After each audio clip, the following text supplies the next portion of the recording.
We're live now, Chair. Okay, thank you very much. Okay, well, I'd like to formally open this meeting of the Newport City Council Planning Committee meeting, the 2nd of December. My normal statement is today's meeting is being filmed for live and subsequent broadcasts by way of the Council's internet site. The images and sound recording may also be used for training purposes within the Council. Proposed public speakers have been made aware of the broadcasting arrangements prior to this meeting. Would members please keep their microphones and cameras turned off unless invited to speak by the Chair to contribute to the meeting, and please remember to switch off your microphone and camera when you are finished. Also, could you ensure that you refrain from using any mobile devices during the planning committee, and any mobile phones, iPads are switched off or on silent. Thank you. And next item on the agenda is apologies. Are there any apologies? No apologies received, Chair. Okay, thank you, Neil. Then declarations of interest. Are there any members wishing to make declarations of interest, and if so, on which matter? If there are any, please email Democratic Services and the planning clerk will fill out the form after the meeting. And I note that Councillor Deb Davis will have to declare an interest for Brynderwen Road application. Okay. Then we come to the next item on the agenda, which are the minutes of the meeting held on the 4th of November.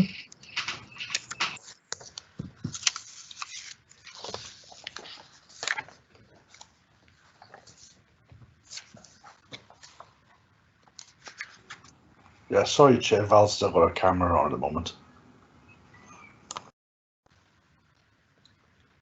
And she's on mute. There we are. Well done, Val. Thank you very much. The minutes of the meeting held on the 4th of November.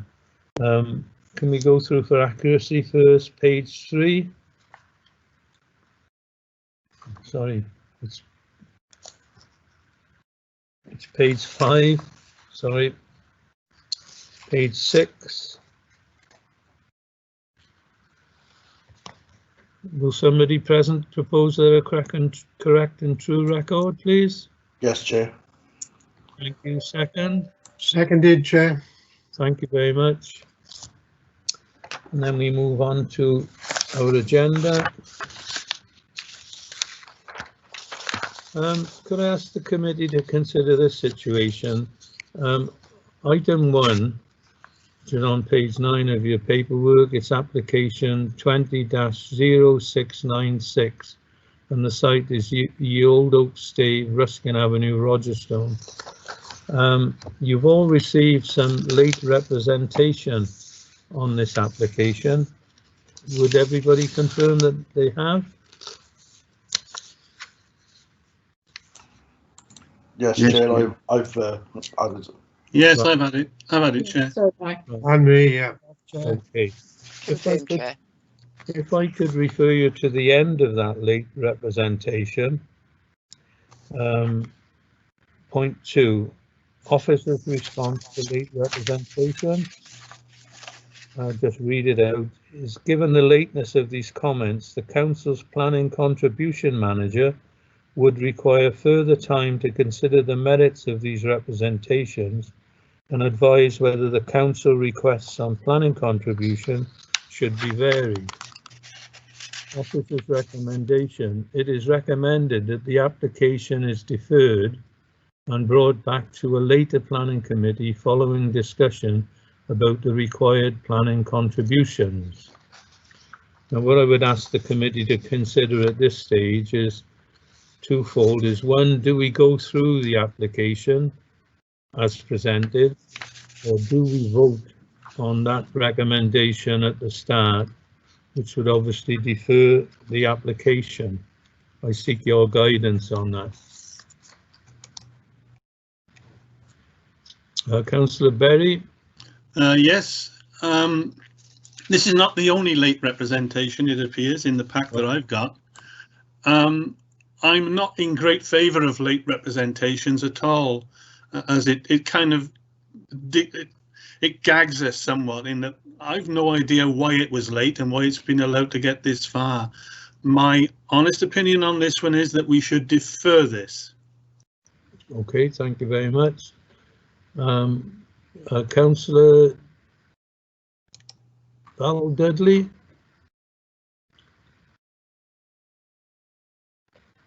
Thank you, Chair. Yes, I agree.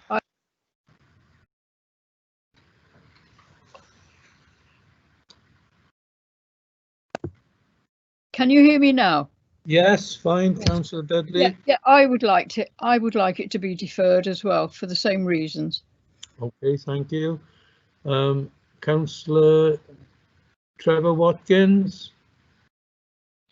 Yes, thank you, Chair. I agree too, until we can find out the details of any 106 agreement, which does come forward as well. And the officers to investigate the, I'm going to say, the details of what the applicant has put forward. Thank you, Councillor Watkins. Councillor John Guy. Chair, my hand was up there when I was on the minutes. Oh, I do Yeah. apologise. I'll shake your hand when I meet you. Right. Councillor Jason Jordan. Yes, thanks, Chair. Yeah, I want to defer it as well, because I've got quite a few questions I need to ask on the application as well. So, so give it time for more information to come through. Okay. Does anyone else wish to speak on this, please? So thus far, the committee are indicating to me as chair that you wish to defer this matter in view of the late submission. Is that correct? Yes, Chair. Correct. Agreed, Chair. Can Yes. someone make a proposal and then we can have a vote and make a decision, please? Yeah, Chair, I make the proposal to defer it to whenever it is necessary. I'll Okay. second that, Chair. Councillor Jordan, thank you, Councillor Guy. We prepared to vote.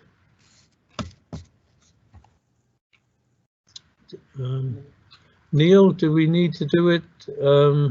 Some advice from you, please. How do we need to do this vote? I think, by the sounds of it, it sounds like it's unanimous. Would we need to go for a vote for this, do you think? No. Can I ask one more time then? Would anyone be against that proposal, please? Anyone on the committee against the proposal to defer this application? No? Well, I take it from that then that the committee have agreed to defer. Okay, thank you very much. Apologies to those people that attended to speak, etc. But the democratic decision has been taken, so to speak. The next item on the agenda is page 33. It's application number 20-0734. The full application. The site is Newport Provisions Market, High Street, and the ward is Stowe Hill. The presenting officer is Morgan Howell. Over to you, Morgan. Thank you. Thanks, Chair. Can everyone hear me? Yes. I'll just share my screen. Hold on.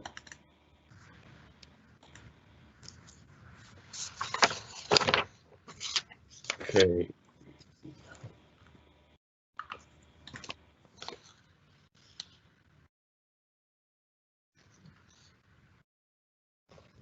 Everyone see the plan there? Yeah. Okay. Okay, so this application is for the redevelopment or the regeneration of Newport Market. The application proposes sorry.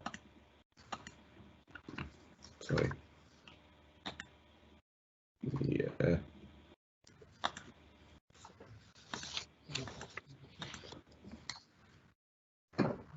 Sorry. looking for it now.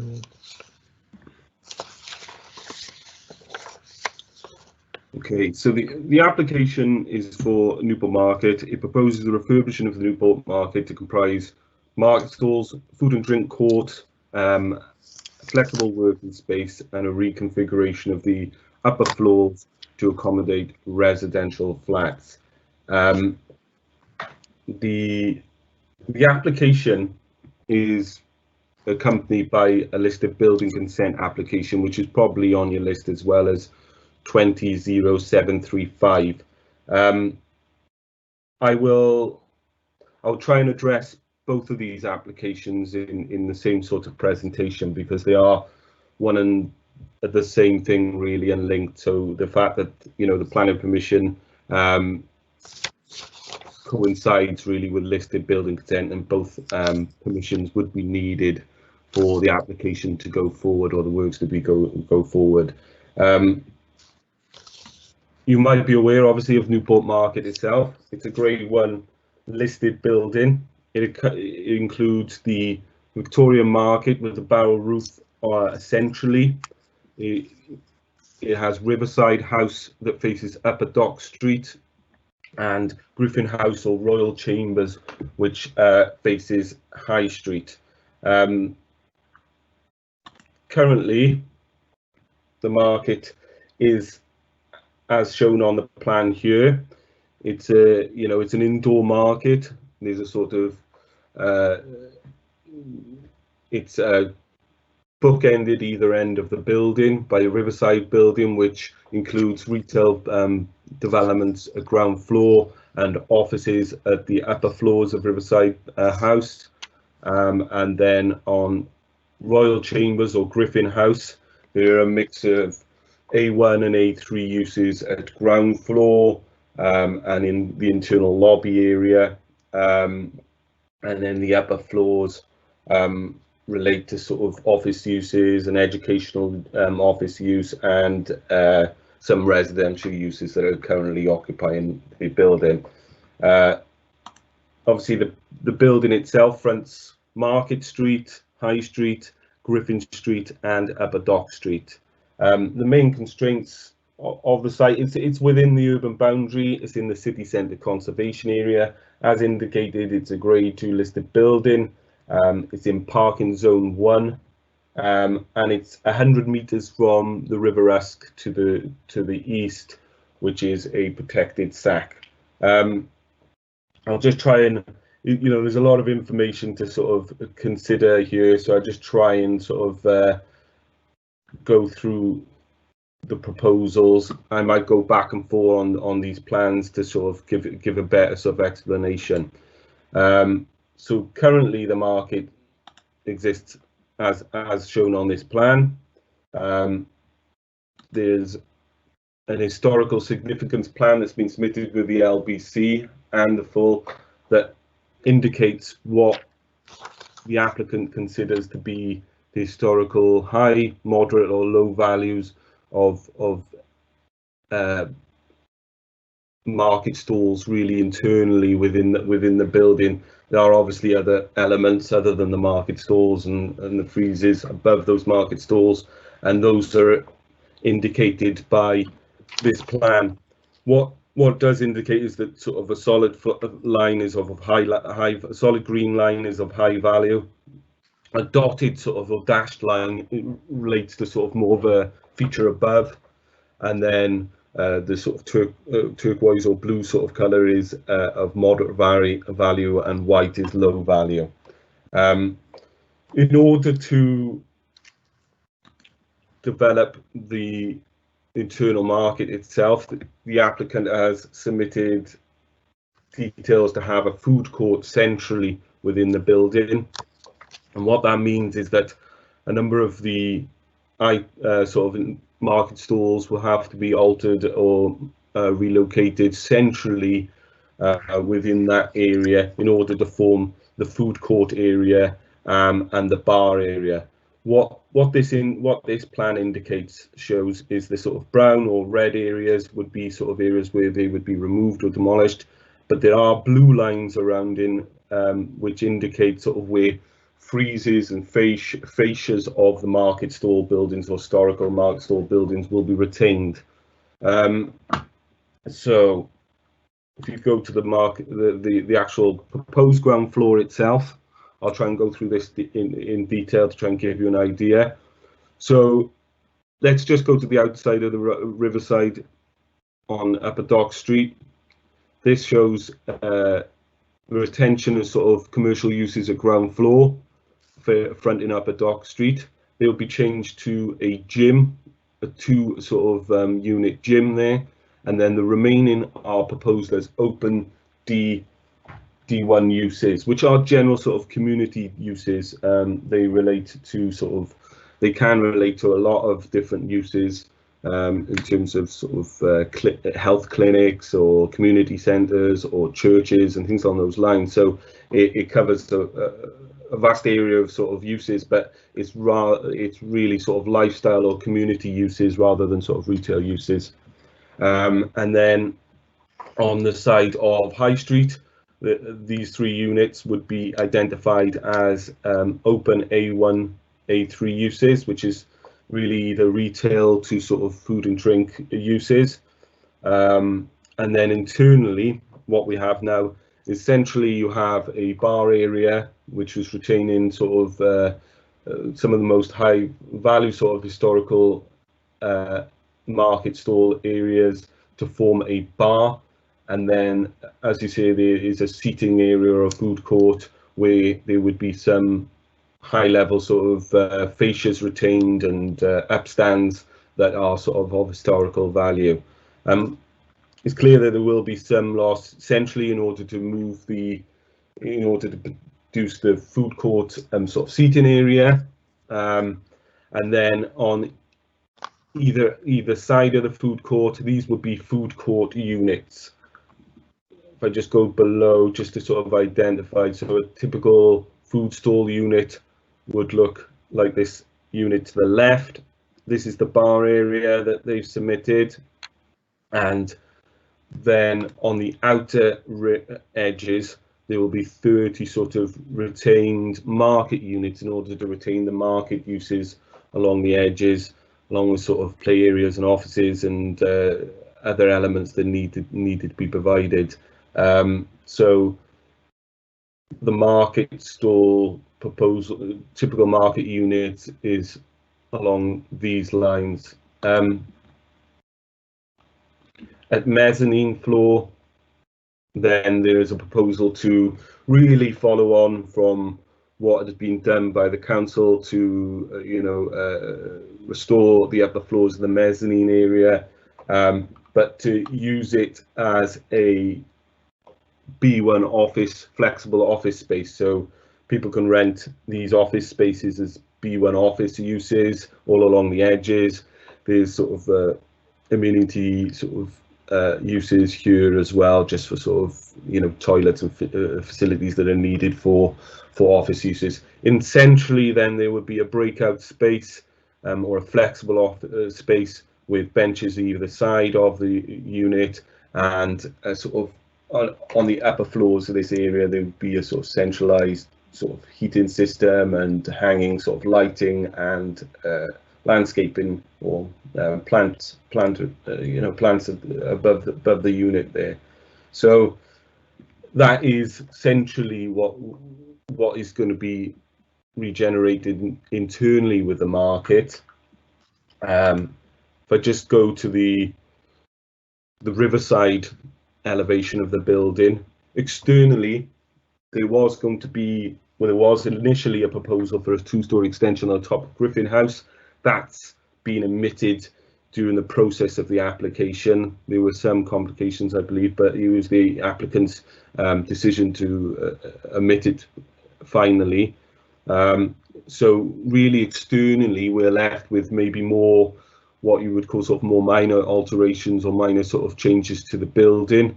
The proposals effectively are to restore the elevations of the outer buildings of Riverside House and Griffin House to overhaul the windows, not replace them, but to overhaul them, repaint them, you know, and keep retain the sort of original window features at the first and second floor. At the roof level, there was a sort of extension built in the 1960s to 70s, I believe, which is a kind of dormer addition to it. Some original windows or aluminium or steel windows would be put into those openings above, and then also they're looking to sort of make good the roof on Riverside House as well. On Griffin House, there's not so much of a massive external change, really, just restore, you know, cleaning and repairing of minor alterations and problems on the elevations. As you know, possibly the Griffin House and the ground floor of Griffin House at High Street had been restored recently with more modern shop fronts, so there's not significant amounts of work to be done there. On the side elevations, there will be some new openings for sort of fire exits and entrances to the upper floors to form the residential uses. So really, again, this is just sort of making good what exists there at present, and some new openings or changes to the louvers louvers that we can see on the side elevation at ground floor. To the upper floors, this side is Griffin House, this side is Riverside House. I try to split it up to give you a kind of idea, and this is how the plans are set out.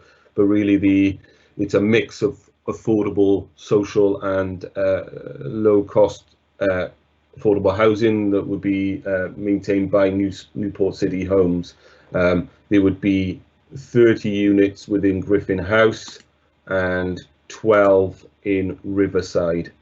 And in order to form these changes, they have had some internal alterations to, mostly in Riverside House here, to form a sort of rear walkway, and with the housing to the front. Currently, the offices are accessed off more of a centralised corridor through the building, and offices either side. What I'll do is just go through the sort of planning matters of this application, and then I'll go back to sort of considering or looking at the sort of listed building consent aspects of the proposal, because I think in effect the listed building consent aspect is probably the most problematic or difficult aspect of this application, and it really is the crux of the proposals. In terms of planning issues and just the planning principle of planning permission, I would say that the mix of uses within the ground floor is generally acceptable. The retention of the market uses along with the food court provides commercial uses that we would be used to in the market.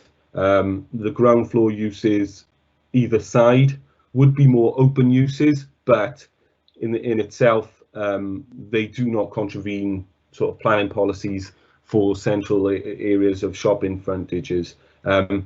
And as you might be aware, obviously due to the sort of issues that we've had over the last few years, and obviously COVID, the planning department would sort of agree to being more flexible with A1, A3 uses and D1 uses on this area. The only sort of protected frontage off the market is the one on High Street, which is considered to be a secondary frontage, and so there's not a sort of anything that's contrary to the secondary frontage policies with the proposals at ground floor. They look to retain the existing pub area to the north, and to have more of an open usage to the left. With respect to the sort of housing at first, second, third floor levels, This is affordable housing. There's a demand for affordable housing within the ward, and so it is encouraged by the housing department. It's a mix of uses, a mix of 1 and 2 bed, which is in demand. The density meets the requirements for housing within the central areas here. And then if I sort of avoid sort of talking about the listed building impacts initially, what I would just go through the more general aspects of the proposal. In terms of its visual impact externally now on the conservation area, it's limited, and probably, if anything, would have to be considered sort of an enhancement by sort of general repair and restoration of the elevations of Griffin House and Riverside House. If we look at sort of the consideration of amenity to the future occupiers of the upper floors, these all meet our requirements in terms of amenity, in terms of flat sizes, and although there's no external outside space, there is storage for bins and cycle provision at ground floor, and that there is no definitive requirement to have external space, which we couldn't necessarily provide on the market here anyway, due to the sort of constraints of the development on the site. There is no really any external space to be used. We have considered the noise aspect of the proposal, and although there wasn't a noise survey submitted with the application, I think this was probably largely due to sort of issues with COVID and producing a noise survey that would accurately represent the city centre at that time. The Environmental Health Department were consulted and didn't raise objections, subject to sort of conditions on producing a noise survey, and also details of the fume extraction. I should go on and I should just sort of interject here and just indicate that the food court would require fume extraction, and how that would be produced is by a sort of more centralized plant extraction system that the developer has put in. If you can see on the plan I'm on currently, there is a kind of blue line here and here. This shows where the ducting would be above the food court units, and then what would happen is they would go up through the ceiling into these 2 plant rooms here, where the plant rooms would then vent from the outer walls here that would be in the internal market walls, inside of the single-story walls that you would see where you will walk past on Mark Street or Griffin Street. So the extraction system there is hidden to a great extent. You wouldn't really see it from ground floor, but the details of that extraction system and how it affects noise and smells would be provided via condition which has been requested by Environmental Health. In terms of parking and highway safety, as you probably be aware, this is Zone 1, so it's a very sustainable location. There's affordable housing proposed, and there is no parking provision on the site, and there's no parking provision proposed. But in compliance with the council's sort of sustainability strategic policies, as well as the fact that it is in such a sustainable location, close to the bus station, close to the train station, close to all the facilities within the city centre, and it's parking Zone 1. The Highways Authority have agreed that they wouldn't object to no parking provision being provided on site. They have indicated that maybe one or two of the cycle provision details that have been submitted might not be workable, but they have sort of indicated that they would be happy for that to be conditioned as part of the consent to have those details submitted prior to being sort of put into the development. There was concerns maybe raised about sort of deliveries and servicing of the site. The applicant has indicated that they would utilise the current system of servicing the market via sort of marketing deliveries at certain times of the day. There's where vehicles can enter sort of Mark Street or from Aberdock Street and utilise sort of the servicing from these locations. In order to safeguard that aspect, just in case it changes or they need to change it, I proposed a condition that requires details of the servicing and deliveries of the market to be provided to the council prior to coming into beneficial use. There are some ecology issues in terms of there was a survey done of the building. There was little evidence of bats, but obviously of nesting birds. There was some evidence of nesting birds. The ecologist was happy with the submission in terms of the proposals and the mitigation they set out. However, she did request that an ecology enhancement condition is placed because she wasn't convinced regarding the ecology enhancements that were submitted as part of the proposals. That could be included as a condition as she's requested. As the site is within the SAC, the River Esk, NRW did sort of indicate that a biodiversity construction environmental management plan was required, and in that instance, when mitigation is required as part of development near to the SAC, we as the competent authority must provide the must set out an appropriate assessment.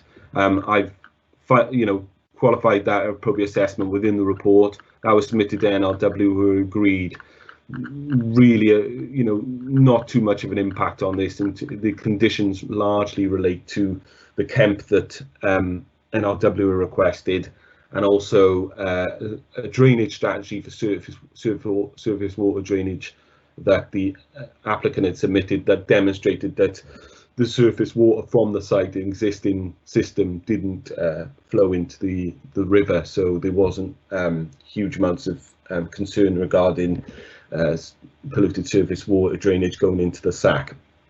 There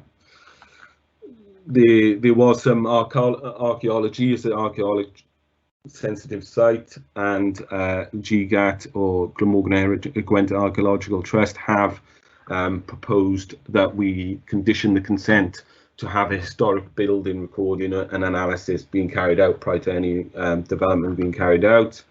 There's no real issues in terms of flooding, and the drainage will sort of look to use the existing system. Welsh Water haven't objected to that. In terms of waste, the waste will be sort of utilised for the commercial areas and the residential. They've been shown at either side here, and also in certain areas here for the commercial aspect. Environment Health did notice that there wasn't any specification in terms of some of the ground floor uses on High Street, and also the waste consultation did indicate that the mix of sort of bins within that storage wasn't in line with the council's sort of guidance. However, I think there is sufficient space, and so we've conditioned the consent to sort of indicate that they would just have to detail that before they carry that out as well. There were some other matters. I think the police sort of raised concerns regarding certain sort of security measures within the site and a hostile vehicle mitigation, which were concerns about sort of people ramming the building or causing some impact that way. I don't think this is really an element that the council consider, or the planning committee can consider under planning considerations, and I believe there is a group, or a Safer Newport group, that look at that remit on a wider area of the city centre. So I don't think it's necessary to put conditions on in that effect. In terms of section 106, as the proposals are for 100% affordable housing at the upper floors, there's no There's an exemption really from providing contributions towards leisure or education. However, there is a Section 106 proposed just in case that matters change and the Newport market itself, well, no, sorry, and the applicant themselves decide that, you know, a mix of market and affordable housing would be needed. In that, if to that end, the Section 106 would actually be brought in, which sets out here in my report contributions that would have to be paid towards education and leisure. So it safeguards against any changes in that manner. In terms of the listed building consent, really, you know, it's an important aspect of this application, and what we were working under sort of limited time, I would say, in terms of the proposals and the application. Within a listed building consent, you know, the primary document is a heritage impact assessment or heritage impact statement, which sets out really should set out how you've come to the conclusions of your design, how you've come to this end proposal, and then also the considerations of is this development the right development to ensure longevity and sustainability within the building, but also with the least impact upon the historical features within the building. Now, internally is probably the greatest of concern. I think that a lot of the external aspects, the replacement shop fronts to more historical shop fronts on Riverside, and general just restoration and cleaning and secondary glazing rather than new windows to the upper floors, is something that we would generally encourage. So those aspects aren't really a part of the contention. The aspects of more unifying or creating a uniform sort of layout to the internal market was of concern from the people who were consulted. You know, the Ancient Monument Society, the Victorian Society, the Council for British Archaeology, all sort of relayed sort of concerns about, you know, the removal of certain elements of historical market stalls and features, and the more uniformed layout that's been proposed internally within the market. However, the conservation officer has raised similar concerns in terms of sort of what the design process was and how they come to the sort of end design of the proposal. We were missing elements of sort of evidence to demonstrate that this was the sort of end design and how they come to the conclusions to this was the best location for the market and for the food court. In effect, the conservation officer has indicated that he is happy in principle with the proposals in terms of regeneration of the uses, the bringing in of investment to the development. However, the LBC, or the listed building consent, is heavily conditioned with sort of notwithstanding the submitted details conditions, which ensure that the developer can provide that evidence that the conservation officer was looking for on certain aspects of the development prior to sort of any works being carried out. I suppose the most contentious elements are what are historical significance in terms of the market stalls. There was also sort of some there was justification in terms of the upper floors of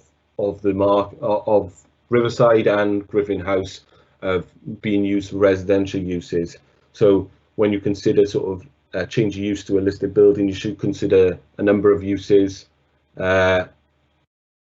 before you come to your end use with the least impact upon the historical features of the building. There are a number of conditions that have been requested by the conservation officer, and he is happy for the application to be agreed subject to these conditions. There are around 60 notwithstanding submitted details conditions, which are, I'll try and go through them now in terms of, so this element I'm showing you at currently is the trout pub, and there are some unauthorised works that have been carried out to the trout pub, not by the applicant, but obviously by Newport North and the council, or the tenant of the council at that point. This has an historical frontage, and we had limited time to sort of come to an agreement on what would be the most appropriate thing to do at this time. So there is a notwithstanding condition on there to any restoration of the trout pub and the frontage that fronts Market Street there. There's also conditions on awnings, signs and graphics on the building, the details of the windows and doors to be in place, the specific details of the shop fronts. There is an elevation off the back of Riverside that fronts the market.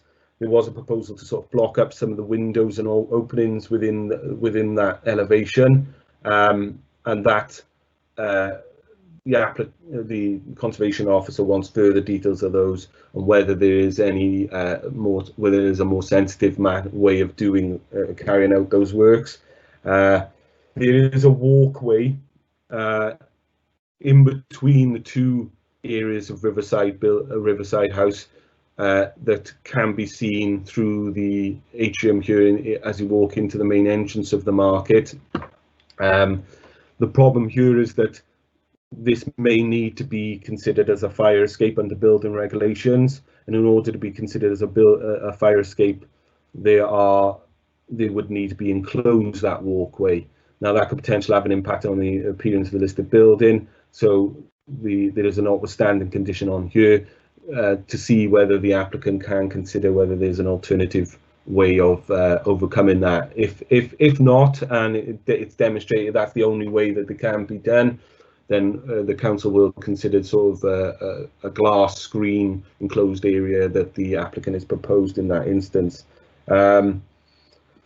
There's also conditions that relate to sort of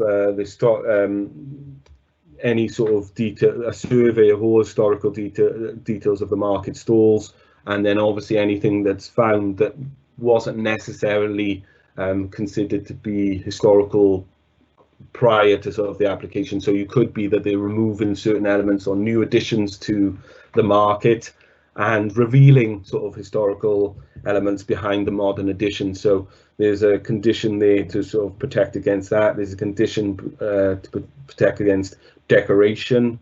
I know there's been a bit of controversy over the art screen that's in the site, which is the barreled stained glass window.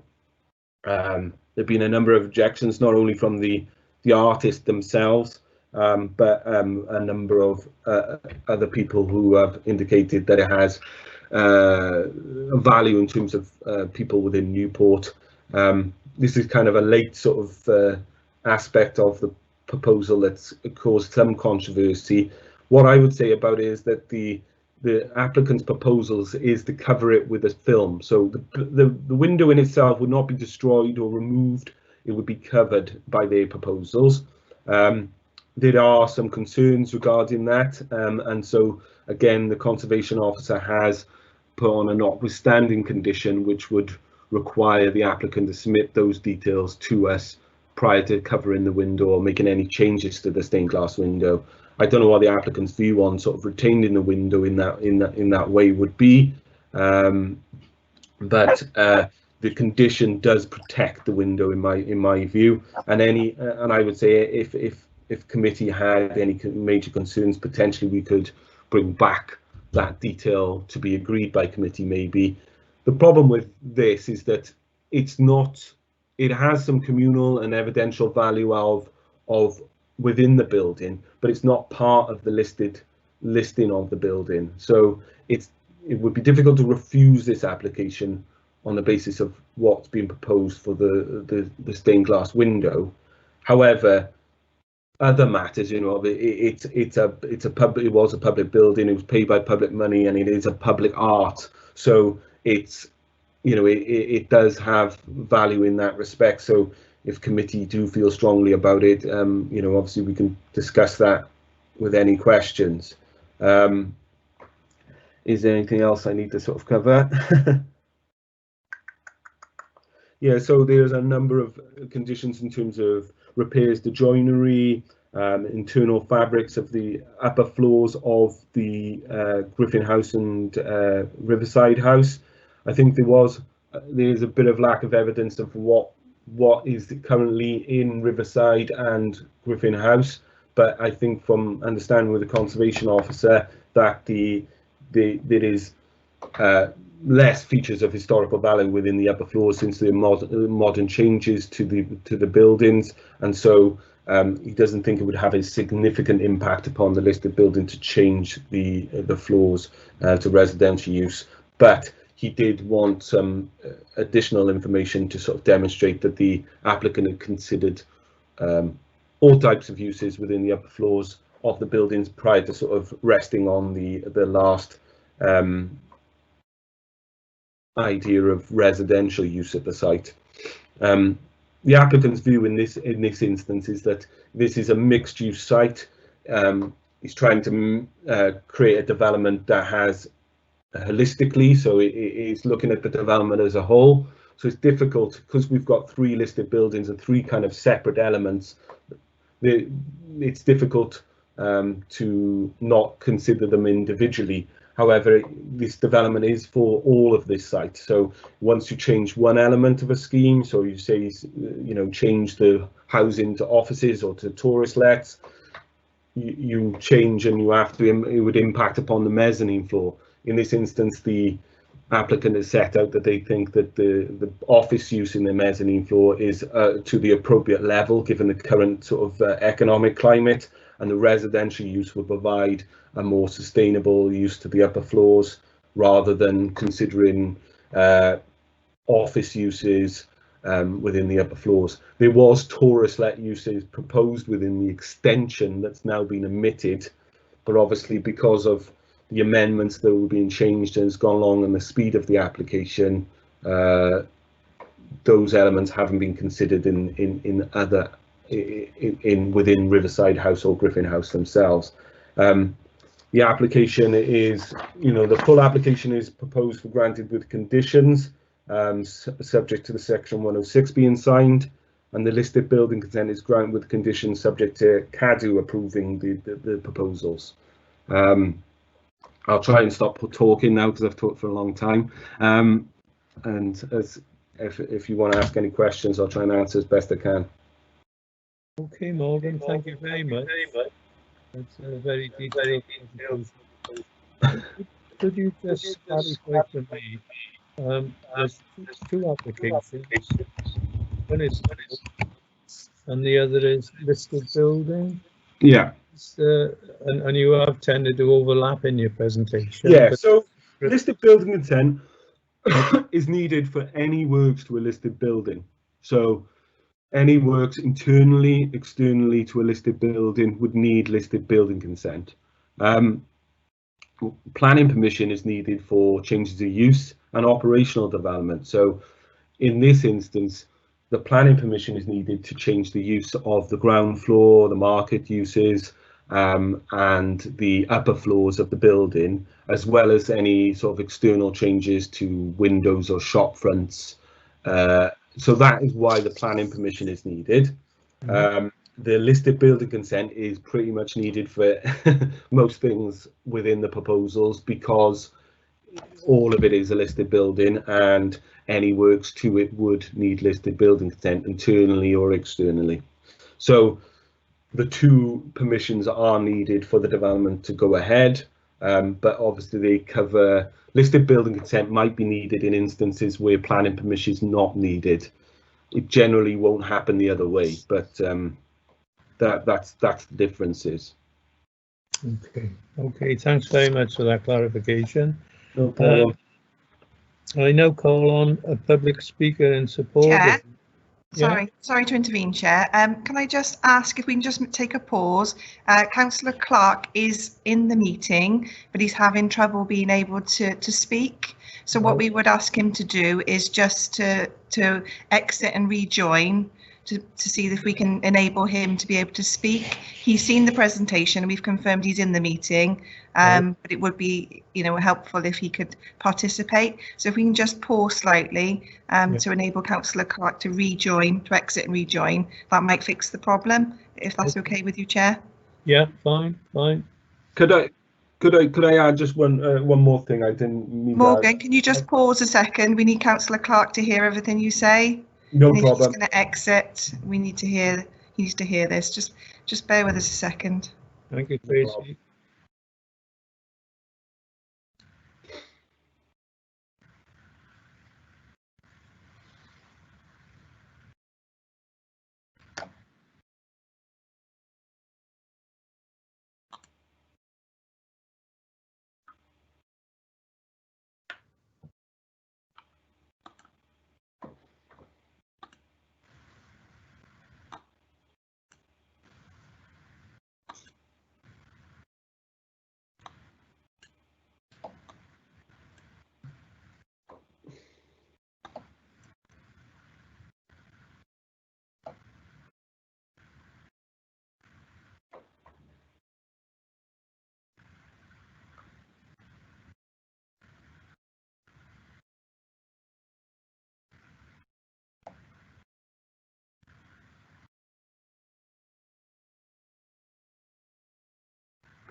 Councillor Clark, are you able to indicate that you've rejoined?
Chair, I can see him in the list of people in the meeting, so I think he will clarify that he's rejoined, but still maybe not be able to speak. So we may have to use the chat function for Councillor Clark. But I think we've had a bit of a delay, so I'm happy for you to recommence, if that's okay with you.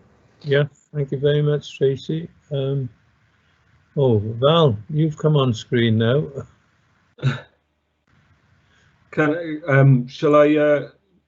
Shall I carry on then? Yes, you carry on. Yeah, I just wanted to sort of relay that there was 5 representations, okay, for the application. 4 objected, there was 1 in support. I would say the main summary of sort of objections was the impact of the proposal on the market and the listed building, namely sort of the loss of historical stalls, the impact upon the Victorian layout. There was also sort of more general objections regarding sort of traffic noise, lack of parking, and also there was objections regarding the impact of covering up the large stained glass window as well. So all of those are detailed obviously within my report in more detail, but just to cover that there were also 2 late representations from people who had objected previously, but relayed a lot of the similar objections that were there previously and should have been included as a late rep for members, where I covered those aspects that were raised as well. I think it was one that was raised late by Councillor as well, regarding the stained glass window and the impacts of that. But in effect, that is the proposal. There's a lot of detail, and I realise it's hard for me to sort of just get it all out to you in terms of a presentation that way. It's important that to look at the detail of the report and sort of all the aspects that will be altered within the listed building within the market itself, because it's a lot to consider, really.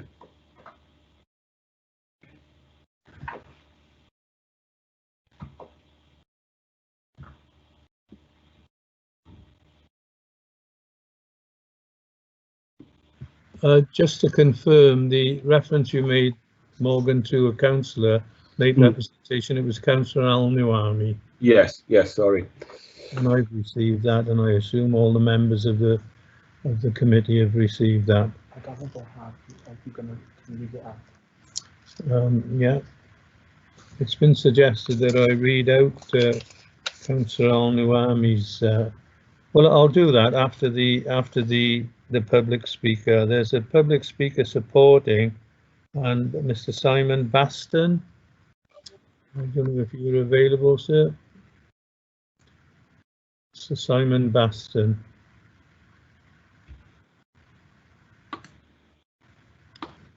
Here we go, Chair. Yeah. If you'd like to speak now.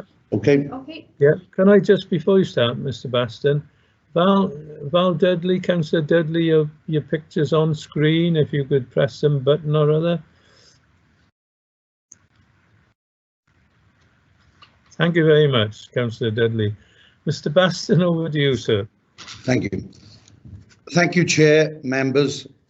Many thanks for inviting me to be able to speak in front of the Planning Committee of Newport Council today with regards to the full redevelopment of Newport Market. As you're aware, the applications have been recommended for approval by officers.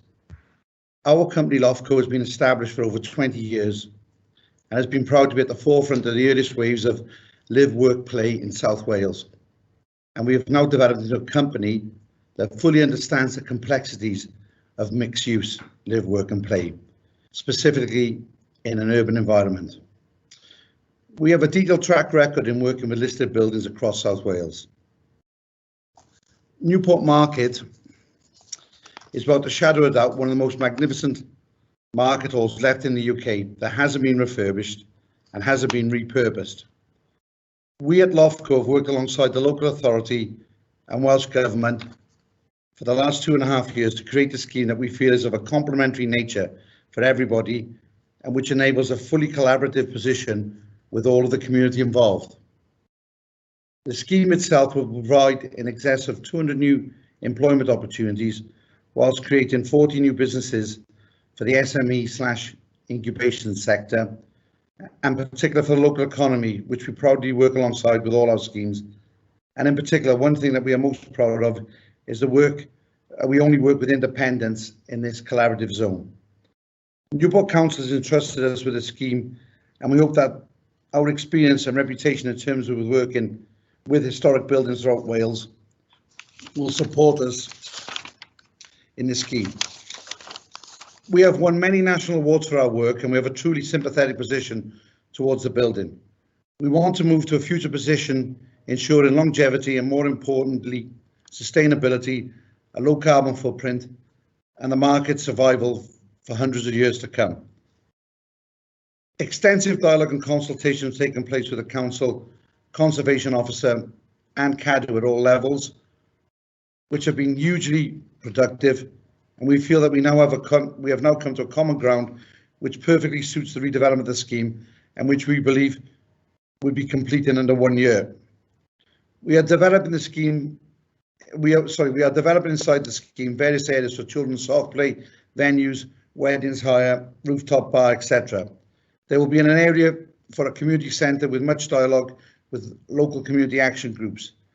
Our intention is to work alongside the council at all levels with our events manager and site manager to ensure that all areas of the community at every level are fully engaged with the market and able to use the facilities within the building.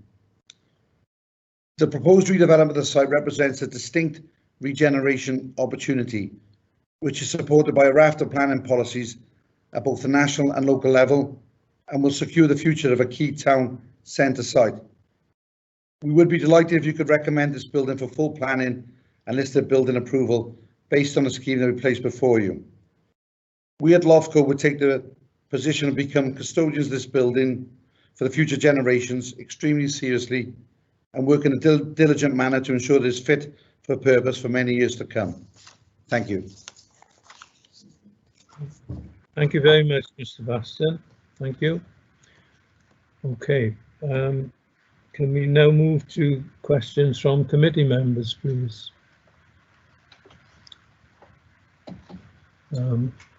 Councillor Jason Jordan, thank you. Yeah, thanks, Chair. There's a few things I've got to query of. One is the packs we get, our things. So I can't see all the images properly because they're so small. You can't even blow them up. I try to blow it on my iPad, so I can't see none of the dimensions of the flats at all. If they fit in with the development plan, with squareage meters per unit. Also, do we really need another gymnasium on the main riverside? I think we got 4 already in the city centre already. We got. Also, a bit concerned as well with actually the amount of flats it is. I know we did mention with the rubbish and everything else, and this could be a hell of a lot more rubbish throughout that the whole building. Would we have enough capacity there to actually store all the rubbish from the residents and from businesses as well? I'll leave that with you a second. I might have another couple of questions afterwards. Okay, thank you very much, Councillor. Do you want me to answer in respect of the questions? So let me just go through them. So in terms of the gym use, it's not really a planning reason to refuse a gym use. I don't think that there's a lot of gym uses. There's no policies that restrict that use at Upper Dock Street. The decision really and the onus is on the applicant there. What we look at really is the harm that use could produce. So in terms of it being a gym, I don't think there's anything that the council could refuse on planning reasons for that. In terms of the flats, there are all of the plans are on the planning register, and you should be able to look at them, fully. I've tried to sort of create those extracts for you to give you an indication of what's there. In my report, the amenity under the amenity of the future occupiers, it does detail that all of the 1 and 2 beds would meet the standards within our SPG, and they've been agreed with Newport City Homes as well. So those aspects have been looked at in detail, I think, with the applicant. So there are no concerns in that respect. Sorry, what were the other questions? Go. Yeah, with the amount of flats and the businesses, everything else, have we got capacity there with wastage, everything else? Yeah, well, I believe so. Currently, I would agree with you. There's lots of bins that go on the outsides of Market Street and Griffin Street and occupy that. I think there would be more allocated space in terms of the regeneration of the site for the commercial uses, and there is enough bin storage shown at ground floor for the residential uses, and they're internal. So I would hope that would hopefully sort that element out. I don't know, you would have to maybe ask Mr. Baston, but I think his intentions is to ensure that all of those elements don't create any sort of outside bin storage or anything along those lines. Yeah, because it does seem, it's nothing. I know you've got that one bit of bin area on the riverside there, which it was in use when the market was opened. So you only had the market stalls there, but you've got all those other flats there with numerous occupants in them. So they're going to cause a hell of a lot more rubbish. Yeah.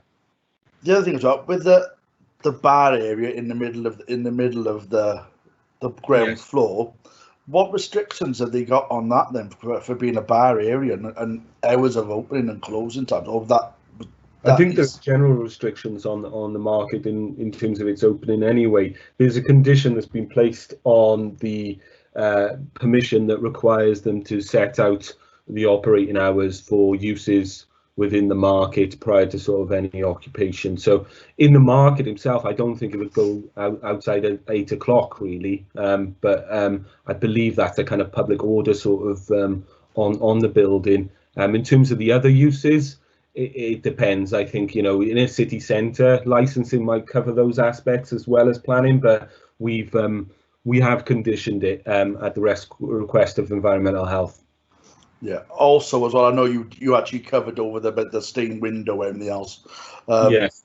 Yeah, I would really like to see that being retained. I mean, because you know, it is part of Newport. I mean, it is a listed building, which you know it does get a bit of a focus point as well. You know, even the front of the building itself. Also, on the front, I think it's Riverside as well. Is where they got above the old market entrance where like the sort of like the tower is, above the 2 floors. You said, are they going to keep those sort of windows there, or are they going to replace them to actually match?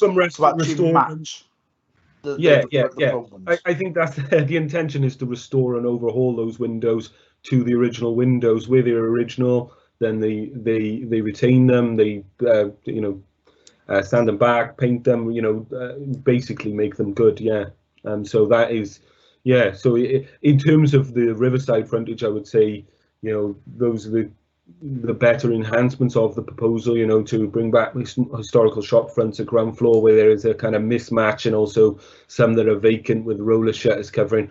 If any event, I think that's the most positive aspect of this proposal on the listed building. I think those details will still need to be agreed by the conservation officer. There's still details that need to be submitted, but in principle, the applicant is willing to sort of restore those elements back to sort of what we would like, I suppose. So. Yeah, because actually that's the main focal point of you drive through Kingsway and everything else, and that's the first place you see and look at. I mean, so. Yeah. Okay. Thanks. Okay. Thank you, Councillor Jordan. Thank you, Morgan, for your reply. Next speaker, Councillor Carmel Townsend. Yep. Good morning, Morgan. When you opened started to talk about this application, you described the market as a Grade 1 listed building. Do you mean Grade 2? I did mean Grade 2. Sorry. Grade 2. Okay, that's fine. And are the flats going to be social or affordable? But a mix. A mix of those. Okay, fine. Okay, thank you. Thank you very much, Councillor Townsend. Councillor Charles Ferris. Thank you, Chairman. A lot of talk about the stained glass window at the barrel vaulted end. Adjacent to that is a mosaic which features John Frost and also the Newport medieval ship, believe it or not. But there's no mention of that. Is that being retained? I'd like to add some more questions as well. I gotta be honest, I'd have to look that up for you, Councillor, and sort of check. I don't know whether I have to look on the top of the stairs, by Tony Turner's pitch. I believe so, but you know, I'd need to double check the application and make sure.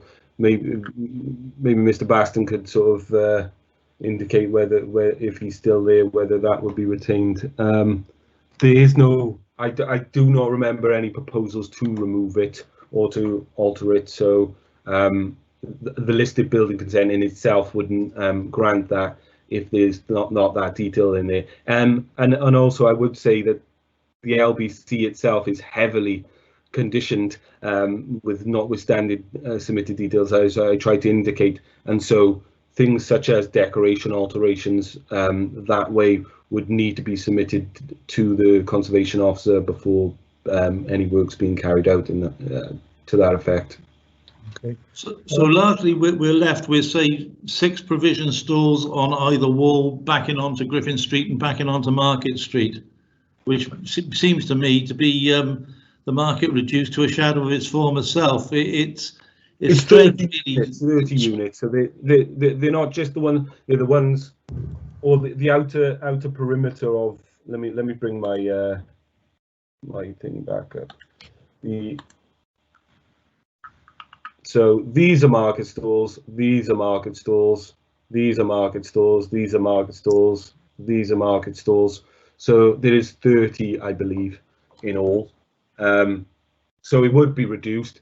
It's I suppose the argument is whether the current use of the market is utilised enough, and whether there are a number of vacant units within the market itself. I don't know how much an impact of sort of COVID has had on that, or whether the discussions over redeveloping the site over the last few years has impacted upon whether market traders stay or not. I know, in terms of the representation, there is, significant representation from someone who said to have represented the market traders, who, isn't for the development, and and that's maybe an argument between the applicant and the market traders themselves. In essence, the proposal to retain the mix of market and the food court would retain the market. In my view, it would retain a number of market units that could be utilised, and obviously impacted by, you would hope, by the increased footfall into the food stall and food stall and bar area to the central area, so to a knock-on effect or a domino effect to the market, in order to sort of increase the occupancy within the market traders, and also bring more of a use back into the building, and more of a sustainable use. But yes, it will. It's your opinion, Councillor, but it will clearly change the aspect of the market. Yeah. It is a tragedy to me. I mean, Cardiff supports a marvellous market. Swansea supports a market which is right next door to a thriving Tesco's. Even Little Pontypool has got a quirky little market that seems to be thriving. Such a shame we can't seem to do the same thing in Newport. I'd support Councillor Jordan's idea that I'm holding up a magnifying glass here, because that's what I've got to look through to try and see what the plans are. It's not good enough, really, the plans that were presented, which I personally just can't read them. But anyway, never mind about that. The creation of 60 units, dwelling units, which are basically all of one type. Do you think that you're in a position where we'll be creating a ghetto with that concentration of that one type of clientele all in one close area?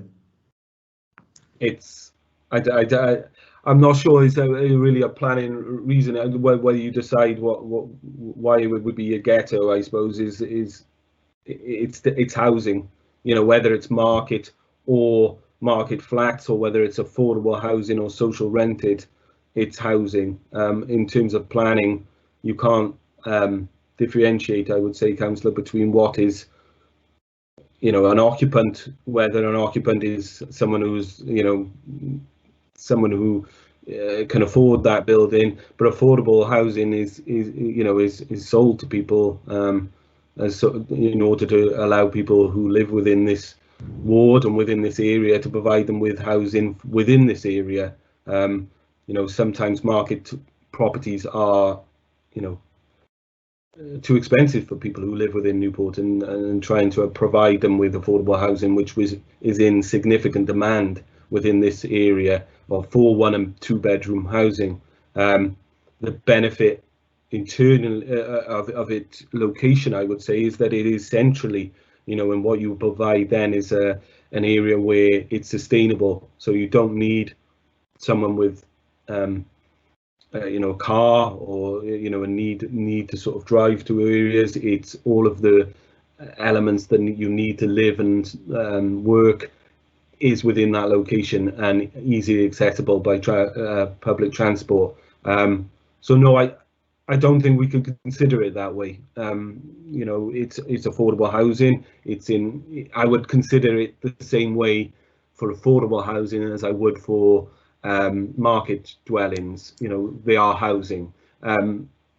Whether it's affordable or not, it really impacts upon the policies that we have to ensure that we deliver a certain percentage of affordable housing, and demand is high. So that, you know, it covers planning matters that way. Whether you think it's locating too much affordable housing within the city centre is maybe something I can't consider or can't refuse a planning application on. It's not really a reason. Now, can I just, Charles, if I may, Yeah. I mean, by all means, we need to question the officer, but to ask him a question, we create in a ghetto, is not a fair question, I would suggest. And you've got years of experience. If you wish to question, please answer the questions on the planning application. Well, so I feel passionate about this one, Chairman. I mean, I grew up in Griffin Street. It's my own backyard, and I can remember when the corner building was British Home Stores, but that was turned into flats, and unfortunately, for one reason or another, it wasn't a successful outcome. I'll just say that, sir. Okay. You said you had further questions, Councillor Ferris. Do you wish to continue? No, I'm done. Thank you, Chairman. Thank you for indulging me. Thank you very much. Next speaker, Councillor Val Dudley. Thank you, Chair. Can you hear me? Yeah. Yes. Yeah. Oh, good. At least something's going right. I keep losing it. First of all, thank you for letting me speak. First of all, I've listened and agreed with both Councillor Jason Jordan and Councillor Ferris on everything that they have said so far. I too have had trouble looking at the plans. It's now become a little bit bigger, but I've been unable to do that before now. I know that we need to have affordable housing, but are we not losing an opportunity here to create, rather than affordable housing, something in the centre of the town which is an attractive proposition for, I could even say, luxury flats? We have in various other parts of the country, they take advantage of this type of position in order to bring some form of, well, I don't know what the word is really, but in order to create a good element of where people would like to live. We've got places, we've got flats overlooking the river, we've got flats then overlooking the high street. Surely these could be used to some advantage to create a different aspect and different point of view to what is intended now. It sounds a bit high-handed, I don't mean it like that, but I just feel we're losing an opportunity here to create something better. Okay, thank you, Councillor Dudley. I just wanted to say, Councillor, I missed anything, just in case there was a question there. It went a bit silent on me, sorry. Sorry. I think it was more of an observation from okay. Councillor Dudley. Yeah. If we then could move on to Councillor Trevor Watkins. Thank you, Chair. I've got 4 questions. In regards to the affordable housing, what percentage of those affordable housing is social housing? We have a policy for social housing as well as affordable. It's sure, it's colour coded, I believe, on the plans. So unfortunately, we don't have colour printers. Is it not presented on my screen there? Sorry. It's very difficult to see because we can't blow it up. You know, this is something which Councillor Jordan is correcting. We are very, so there's a fairly even mix of social and rented properties, I would say. You know, the sale units are in blue, and the socially rented are in green on these. I think this one is in purple, but it shouldn't be. I think there is, there's an error on that plan. But a lot of the units at the upper floors are for rent, and a number for the ones at first floor on Griffin House here are green, which are renting, and there's one here in the Riverside. But most of the Riverside are sales, and there's a floor of socially rented in the Griffin House. Okay. Next question is, no mention of the cellars within the development. What's happening? Sorry, there is some, the basement, I do apologize, the basement use, there is a basement use for an escape room or a leisure use under the Griffin House, and then there's not significant alterations to the basement elsewhere. So uses a commercial use really for a kind of escape rooms, if you know what those are, Councillor. Yeah. So it's going to be retained. They're going to be retained. They're not going to be filled in. No. Okay. The other thing is windows. I think the windows should be come back to committee for a decision on that. And the other thing is you are on about 30 stalls for goods to sell. Yeah, the market, yeah. Right. How are they going to get deliveries? In the same way that the applicant has indicated that the same way as the current market gets deliveries and servicing around the building. However, I have put a condition on requiring the applicant to submit details of servicing and deliveries to the units prior to any use. Okay, lovely. Thank you very much. Thank you, Chair. Councillor Watkins. Thank you, Councillor Watkins. Councillor Jason Jordan. Yeah, sorry, Chair. It was another point I missed. Oh, I've lost it now. Where he said like with the S106 money, looking through. 1 second. It's a good thing I've got my iPad here as well. Where it's got like it said you're going in line with requests with the regeneration and investment. Why have we got a John Frost School with primary and secondary education? Why is it so far indifferent? Why are they using any local school like St. Julian's, which is closer to the development site as well? Because I've looked at it through Google. You look about 3.7 miles to Dufferin, only 2.0 miles to St. Julian's. This was, to be honest with you, this is Councillor. This is information given to me by the Section 106 contributions officer in his statements. I can double check that that's within the ward. That's the closest school. Obviously, we could. Section 106 would have to be drafted following any sort of idea to sort of approve the development. So we could qualify that with you afterwards if you want. I could check with the Section 106 officer. There's no mistake there.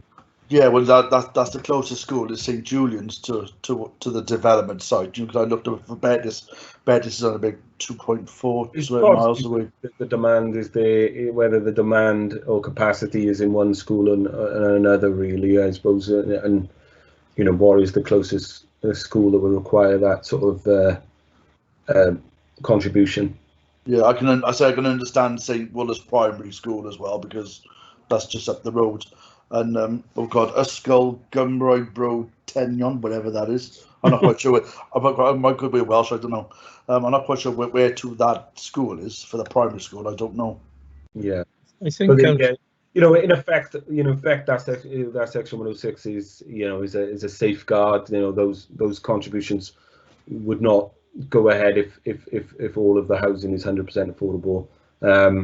But I'll double check with Alan, the planning contributions manager, before any decision goes out. Smashing things. I think, Councillor Jordan, it depends on other aspects. It's not how close the school is to the site. It's not how far the crow flies. But no, the answer will be forthcoming. Thank you. Councillor Val Dudley. Thank you, Chair. Can you hear me now? Yes. Yeah. Right, so I do have problems with these things. about 10 years ago, we went on a site visit to Swansea Market. Was any of that information ever acted upon? Because that, as Councillor Ferry says, is a very thriving market, and we seem to have gone backwards rather than forwards. Yeah, and the question is, Councillor Dudley. Well, the question was, have we taken advantage of the information that we've gathered in the past? Because it seems to me now that this application doesn't really try to attract people for the commercial side of a market, to bring people back to the area. Okay. I mean, we don't need, well, as Jason said, do we need another gym? The bar area in the middle got, well, you know, doubts about, but I just would like to see how we can improve the market to bring it back to what it used to be. And I think by having all these other different things, it might not do that. Okay. I think we all share your view, your last comment. We want the market to be successful. But again, is it a fair question to the presenting officer? You're giving an opinion, really, aren't you? Yeah, probably not. Chair, can I just add something there, please? Can I just say that, you know, the commercial viability of what is proposed in the market is for the operator. It's not a planning issue. Yeah, that's what I was going to try and say. Thank you, Tracy. Right, who else is indicating now? Councillor Tracy Hollio.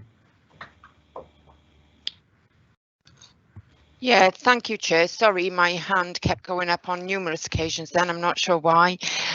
Yeah, I was just going to propose to move to vote, Chair, if we could. Okay. And Councillor John Guy, before we take that suggestion. Councillor John Guy.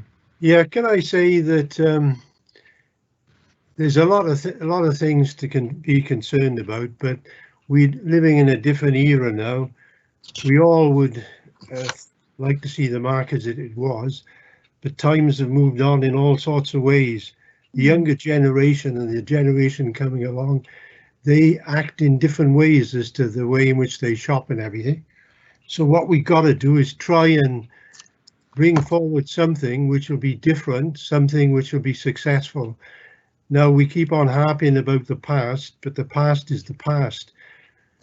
So my point of view is that we've got to try and do something whereby we move with the times.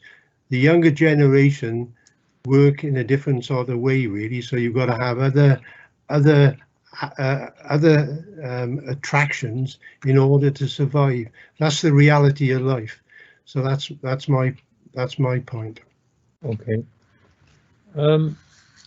Another indication from Charles Ferris. Yeah. Thank you, Chairman. I don't know whether I got gremlins in my machine, Chairman, but did we hear the submission from Councillor Al-Nuami? I didn't get it. No, neither did I. Right. Councillor Al-Nuami, a late presentation, and he, if I could just read it. I would like to submit my comments in relation to the late representation concerning the planning application for the proposed market development and listed building application in relation to the market. It seems that in seeking representation, these two application ward members were not included. I hope, therefore, that my comments below will be reported for the discussion by the Planning Committee on the 2nd of December.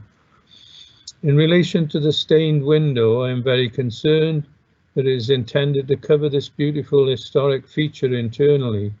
That means in the new development, various users of the facilities in the refurbished market building and visitors will not be able to enjoy the impressive piece of public art. I note the officer's comment that the stained window forms part of the LBC. I'm therefore asking members of the Planning Committee to ensure that, yes, any proposed changes must come back to the Planning Committee. It is in fact worrying that the developer has not at this stage given details of their proposed changes to this historic feature. I would like to suggest that the planning committee goes further and requests the developer to find a way of showcasing the window as a piece of public art, as it is very much worthy of display. Instead, should not be hidden under covers. In recent years, Newport City Council spent more than £1 million on the refurbishing of the gallery and highlighting the stained window as a prominent feature. 3, in terms of the residential units, it is important that these are effectively insulated against noise and ventilated properly to enable their would-be residents to cope with the relatively high noise levels in the city and the heat of the summer. And 4, other issues that need to be addressed are fumes and odours from the food court and adequacy of facilities for collection of waste and recycling generated by the residential unit. So that is the late representation reply, if you like, from Councillor Al-Nuami. Councillor Ferris, you happy that I've read it? So thank you very much for giving us that, Chairman, because I think after all, as the ward councillor, his opinion should carry some weight. Well, I would agree entirely, but the point that they've not been consulted, I find that pretty difficult to accept, and perhaps somebody could look into that, because you know the process. Ward councillors are consulted on major developments in their ward.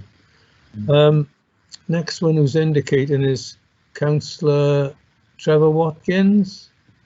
Yeah, what your comment was, Councillor Richards, Chair. Can somebody look into that why Councillor Al-Nuami wasn't notified of the development and get back to the committee? Certainly, that'll be done. Thank you, Councillor Watkins. Councillor Val Dudley. Councillor Dudley.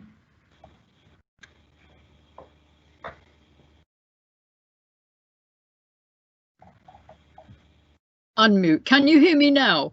Yes, thank you very much. Right, sorry about this.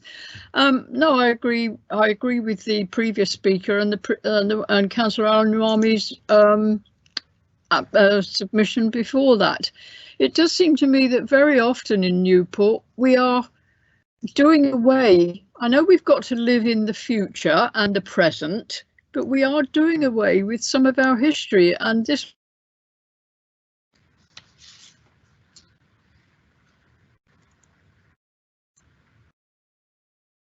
Councillor Dudley, have you pressed the mute button? Can't hear you. Councillor Dudley.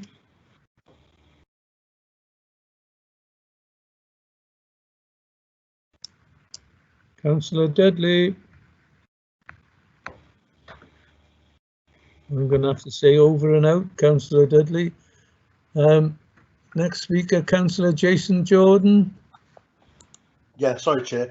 With that bit of thing off Councillor Al-Nuami, that'll be more actually listed then in the listed building application as well then, again, will it? Yeah?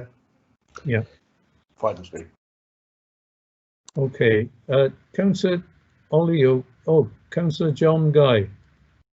Yeah, I was just going to say that Councillor Hollyoak had made its submission earlier on, which I'm quite prepared to back. Yeah. Okay. Okay, then we've had the presentation, we've had the late representation. Thank you, Morgan, for your efforts. It's been proposed and seconded. Yeah, sorry, Chair. Don't be a bit of a pain, but I thought James Clark might have wanted to say something. Could he?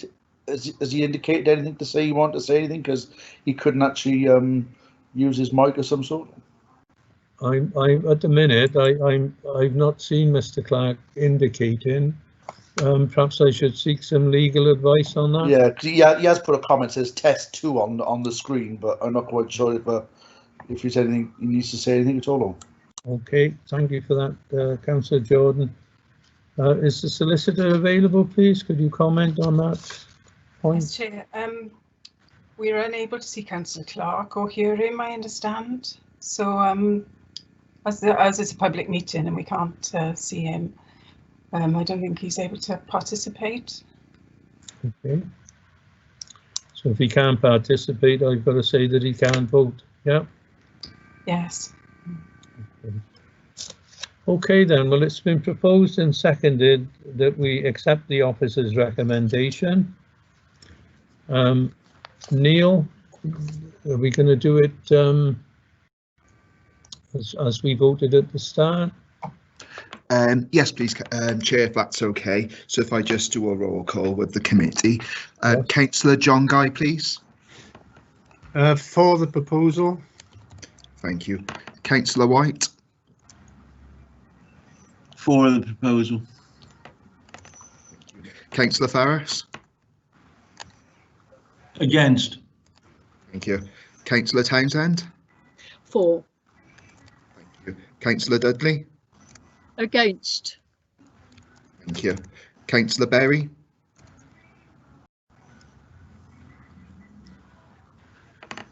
Councillor Berry, please. Sorry. Yeah, my microphone was off. I'm voting for. Thank you. Councillor Hollyoak. For the proposal. Councillor Watkins. For the proposal, subject to the stained glass alterations, come back to committee. In the conditions. Thank you. Councillor Jordan. For. And yourself, please, Chair. I'm for. Could I just seek clarification again, perhaps from the legal officer? I'm not trying to stop what Councillor Watkins has just said, but it would be perhaps an amendment or a condition added to the motion that was put at the start before we voted. Is that allowed?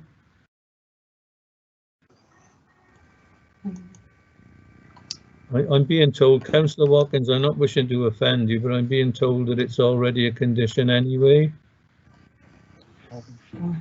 It's a condition, then there's no problem. So if there's any changes to the window, it comes back to committee. Chair, can I just clarify that was part of the proposal that's been voted on? Well, that's the point. Can legal confirm? Right. That's what I'm seeking clarification on. It was proposed that we accept officer's recommendation, and that was duly seconded.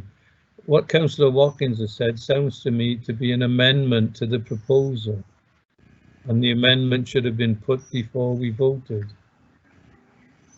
Chair, can we just recap exactly what he said? Because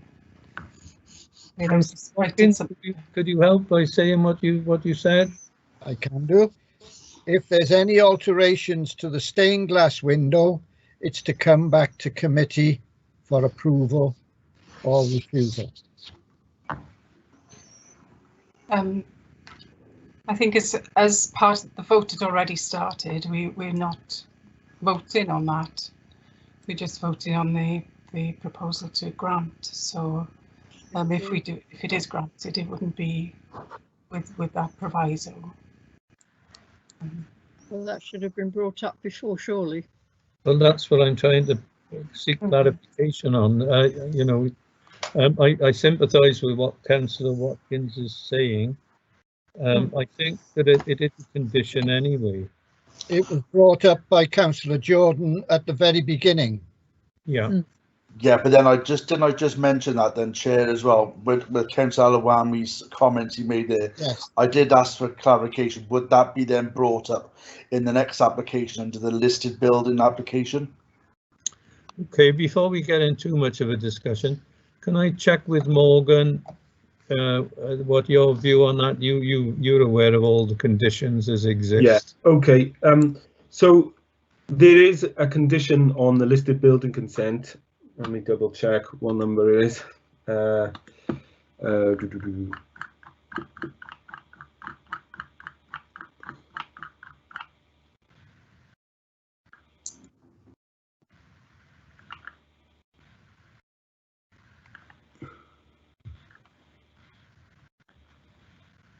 So condition 14 of the listed building consent states, notwithstanding submitted details, no works shall be carried out to the existing art glass screen to the west side of the mezzanine floor of the market until full details of such works has been submitted to and approved by the local planning authority. The work shall be carried out in accordance with the approved details. So it doesn't agree, the condition, because it says notwithstanding the submitted details, does not agree the covering of film of the art glass screen, and any details then need to be submitted to the council. In my late representations, I did indicate that, yeah, if you know, I don't know whether it needs to be a condition that it's brought back to committee, but you know, it could be in effect that it's understood that any you know, condition 14, you know, the details of condition 14 are agreed by committee. I don't know whether that necessarily needs to be part of the condition, or it's just, you know, the process that would be carried out to approve that. I don't know whether Tracy could sort of advise whether what we would do there. Chair, I think I would recommend that committee ask that condition 14 is determined by planning committee rather than add any more conditions on. Okay. Okay. So we've taken the vote subject to the Tracy Brooks's advice there. Councillor Watkins, you happy with that? Chair, it's being left up to officers to determine that again then, by the sound of it. No. All it says is come back to the local authority. It doesn't tell you it's coming back to the committee. And that's what I want. Councillor Watkins, I've just clarified that we can bring the decision regarding condition 14 back to committee for you to make a decision on. Yeah. Right, I'm happy with that then. Thank you, Tracy. Okay. Councillor Watkins, thank you very much. Is everyone else happy? Thank you very much. I move back to Neil then and ask you for the outcome of the vote, please. Thank you. Thank you, Chair. So it's 8 for and 2 against. Okay, so the officer's recommendation is carried. Thank you all for being very helpful to the chairman in this difficult time. Chair, can I just confirm that Councillor Clark has left the meeting? Okay. Thank you. Thank you very much. We then move to page 73 on your agenda papers, item 3, and we've done most of it, but application number 20-0735, listed building, the ward is Stow Hill. The ward members are Councillor Miqdad Al-Nuami and Kate Thomas, and the site is Newport Provision Market. So it's over to you again, Morgan.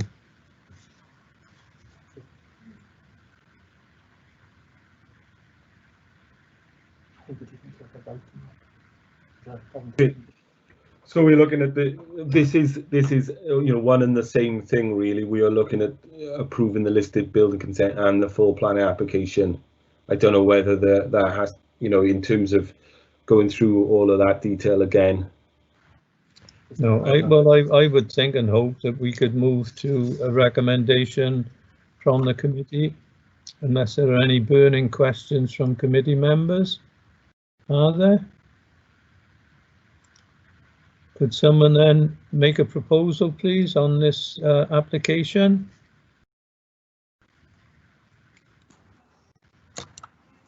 Yeah, Chair, I'll move to the committee meeting to pass it. Chair, and I'll second it. Okay, thank you very much. It's been proposed and seconded that we accept the officer's recommendation on application 20-0735. Neil, could you do the process? Go through the process, please. Thank you, Chair. Councillor Guy, please. For. Thank you. Councillor White. For. Thank you. Councillor Ferris.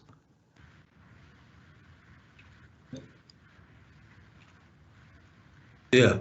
Still against. Thank you. Councillor Townsend. Still for. Thank you. Councillor Dudley. Still against. Thank you. Councillor Berry.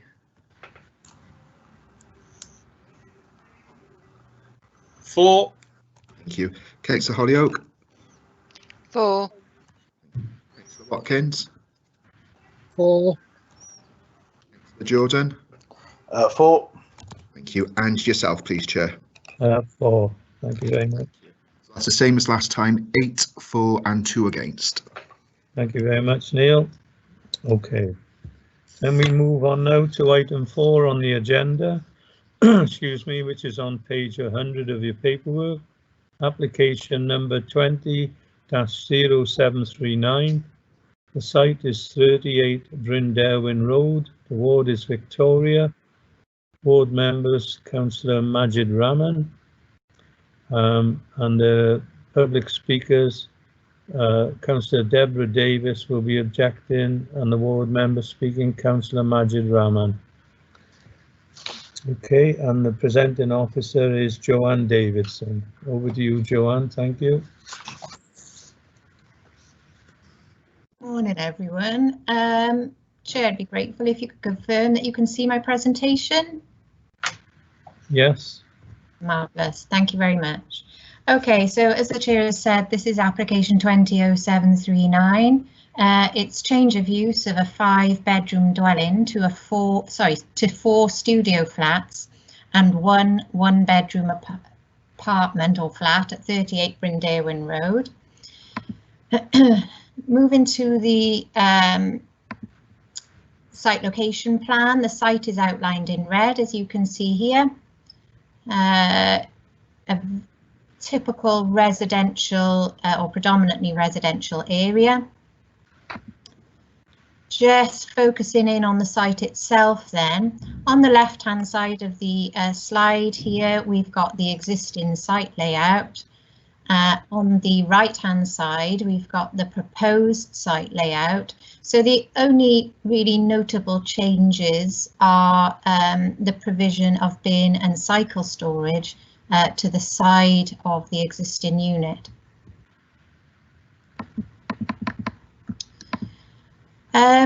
These are the existing floor layouts. I'm going to try and enlarge these for you to make it a bit easier. Hopefully that's a bit better. So as you saw on the site location plan, this is a large end of terrace property, and as you can see on these floor plans, it's split over 4 floors of accommodation. It's currently vacant. The house is clearly in need of maintenance and repair. The garden is very overgrown and also requires maintenance. I will show you some photographs as part of this presentation. But essentially, officers consider that bringing the property back into a beneficial use, particularly a residential use, is welcomed in principle.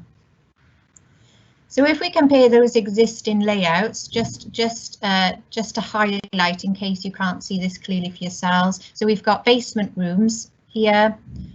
We've got ground floor accommodation comprising 2 lounges and quite a generous kitchen.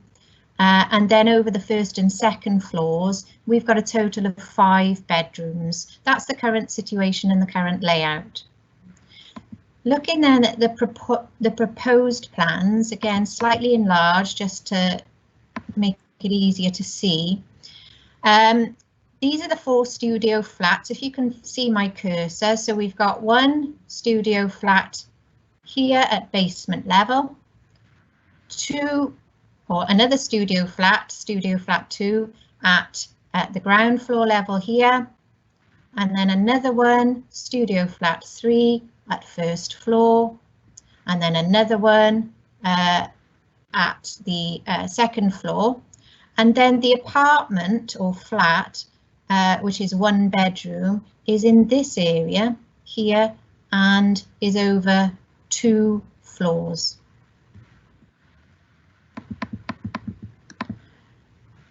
So including the aerial shot again, because it gives us a nice idea of the context. So the property that we're looking at for this application is here. Okay, hopefully again you can see my cursor. And it looks like this from Brynderwyn Road.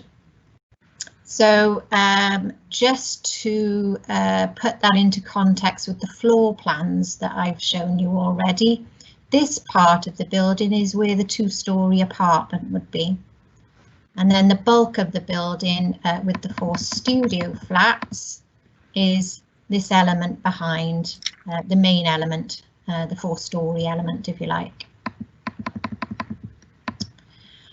This is a photograph taken from within the site itself, in the position of where 2 parking spaces in tandem are shown on the site layout.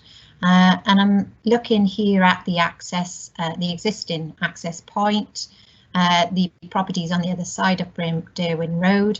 And again, on the side here is the 2-storey, or what would be the 2-storey apartment elevation. Something that we need to make a point of, because we must give it significant weight in consideration of this particular application, is that we have what we call a fallback position. And in this case, that fallback position is the fact that planning permission has very recently been given at appeal for the conversion of the entirety of this property to a 10-bedroom house in multiple occupation. We have to give that significant weight. It's a very recent decision, and obviously that is a very realistic fallback position. If, for example, consent was not given for this proposal, then the applicant can fall back on the consent given at appeal for the 10-bedroom house in multiple occupation. So all of the key considerations must be assessed against the associated effects of the fallback, and it must be determined whether or not the current proposal would have a greater impact on those material considerations compared to the fallback. And that's a very important matter for the committee to bear in mind. So let's go through some of these photos. This photograph is taken from the back of what would be Studio 1. So again, at the rear of the property, you can see what I mean about the back garden being very overgrown. And we've included this photograph on the presentation because you'll see on the officer report that there are conditions recommended, and one of them relates to this structure being removed. So we're of the view that the amenities of the future occupiers of Studio 1 would be compromised if this canopy structure was retained. You can see the sort of effect it has on windows at this level. It would cause significant overshadowing. So we have included a condition, or recommended a condition, that be removed before either Studio Flat 1 is occupied, or indeed Studio Flat 2, which is on the level directly above, because this canopy type structure is actually able to be used as a sitting out area on the upper level. So we want that removed. This is perhaps a better look at the property that is subject of this application, really to get a better impression of its overall size. It is significant in terms of floor space. As I said, it is an existing 5-bedroom unit, and officers are of the view that the subdivision in principle, as I say, is acceptable. Now I've included various images now of the street, and that really is so we can look at the issue of parking. Now you'll see from the agenda that we have received a number of objections. They do raise matters that we have seen before in relation to applications to subdivide properties. They relate to matters such as amenity, impact on character, impact on parking. So this photograph is looking at Bryn Deeren Road and taken from Google. And these photographs are photographs that have been provided to us by a local resident to show typical parking situations. And I've just put a note on the slide to say these were taken before lockdown to show street parking. So I think the basic response from officers on that is we know that there is parking demand on this street. The issue that we have when we're considering this one is that fallback position that I mentioned to you. So if we take a look a second at the plans that were effectively consented by the Planning Inspectorate in recent months for the conversion to a 10-bedroom HMO. These are the floor layouts, so it's just really confirming those 10 bedrooms. So again, in case this isn't entirely clear, let me see if I can enlarge it a little bit. So there's a communal lounge and kitchen at the basement level. And then we've got 1, 2, 3, 4, 5, 6, 7, 8, 9, 10 bedrooms then in total. These plans are agreed and these can be implemented. Okay, so if we go back to those issues then that we know we've seen them before on applications of this type, they are typical concerns of local residents, perfectly understandable. So this top table is,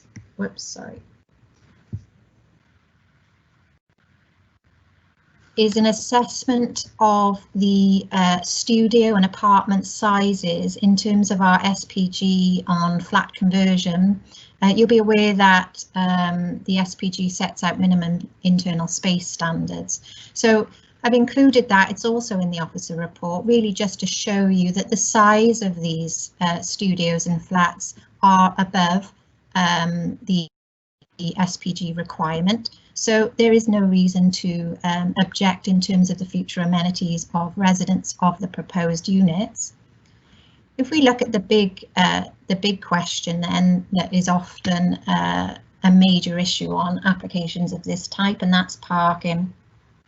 So what this table does, and it's also in your report if you want to refer to that, is sets out the SPG parking requirement for the existing use as a 5-bedroom dwelling, the proposed use as the 4 studios and the 1-bed apartment, and the lawful fallback position as a 10-bedroom house in multiple occupation. So what this table shows you is that the lawful fallback position in this final column generates significantly more parking expectation in accordance with our own adopted supplementary planning guidance compared to the proposed use. So to clarify, the proposed site plan includes 2 parking spaces located in tandem. The head of city services has indicated that they wouldn't accept the counting of that as 2 spaces, mainly because you've got to shuffle around to let the first parked car out, and they would only class that as 1 space. This is why we've indicated here 1 space, and the same for the fallback HMO. In fact, you can fit 2 cars end to end in that space, but we have only considered it as 1. So the resulting on-street parking demand from the proposed use is 5 spaces. The resulting on-street parking demand from the lawful fallback that was allowed at appeal is 11 spaces. So that is a major consideration. Officers are of the opinion that the proposal is acceptable. There are clearly concerns by residents. But the fallback, as I say, must be given significant weight, and consequently, because all other matters have been dealt with, so we're satisfied on issues such as waste storage, And you'll notice in the officer report that we've dealt with the matter of Section 106, and the provision of the normal contribution towards off-site affordable housing is not viable in this case. And therefore we recommend, Chair, that the application be granted subject to the conditions that we've set out in our assessment.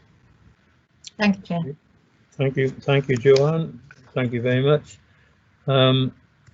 Public speaking, Councillor Majid Rahman, could you go first, please? Certainly, thank you, Chair. Thank you for inviting me and allowing me to speak to the committee. I am speaking as the ward member. Firstly, I just want to say that I welcome houses coming back into accommodation, but as we all know as ward members, a lot of these properties are owned by landlords who generally tend to land bank more often than not and let it go into disrepair, just so they get favourable applications or favourable views. As Joanne, as the officer has correctly stated, there was a previous appeal which got approved by the Welsh Inspector. However, I do strongly, for lack of a better word, believe that that judgment was impaired and substantially flawed. If you read the reasoning behind the inspector's approval of the application, there are a number of questions that were not answered and does not reflect the general area that we're looking at. With regards to this application, my main concerns are in effect the effect to the character of the area, and also the detrimental effect to the living conditions of neighbouring residents. As you saw in the plans, there is a residential area. It is housed towards the top of a hill, and it, quite frankly, doesn't have access to public transport, I'm afraid. So the use of car is a really important factor here. I just want to raise a couple of points, if I can, Chair, with regards to the representations that have already been received by neighbours, and you would receive one from Councillor Davis. If she's not available, she has submitted a representation as well in writing. With concern to the parking, if I can address that first, you saw the photographs of the situation of the parking in the street pre-COVID, so that's pre-March, and it was already quite congested. Since COVID, we have a lot of people working from home, and unfortunately the parking situation has worsened. So in addition to what Joanna said, that the space on-site parking space can only accommodate one car, not two, the vast majority of the residents there would have to park on the street. That would have a detrimental effect to already existing residents in the area, as well as any new resident coming into the area. This application personally seems to be a case of a landlord want to extract as much financial opportunity from a building as much as possible, which raises several concerns. But with regards to this application alone, I do think that the parking situation should be considered. With regards to other issues, there is a mention, in the report of waste and recycling facility. There's concerns that this being a terraced street with no front garden, about the storage of those bins. Again, as I say, the appeal that's been approved by the Welsh Inspector, I'm really concerned that they didn't take any of this into consideration. But with regards to the waste of provision, I'm concerned as to where that would be placed. If it is placed in the back garden in the communal area, for example, if you have 10 people, if they go back on the fallback position, that's 10 bins. If we look at this application, we're looking at 5 apartments essentially.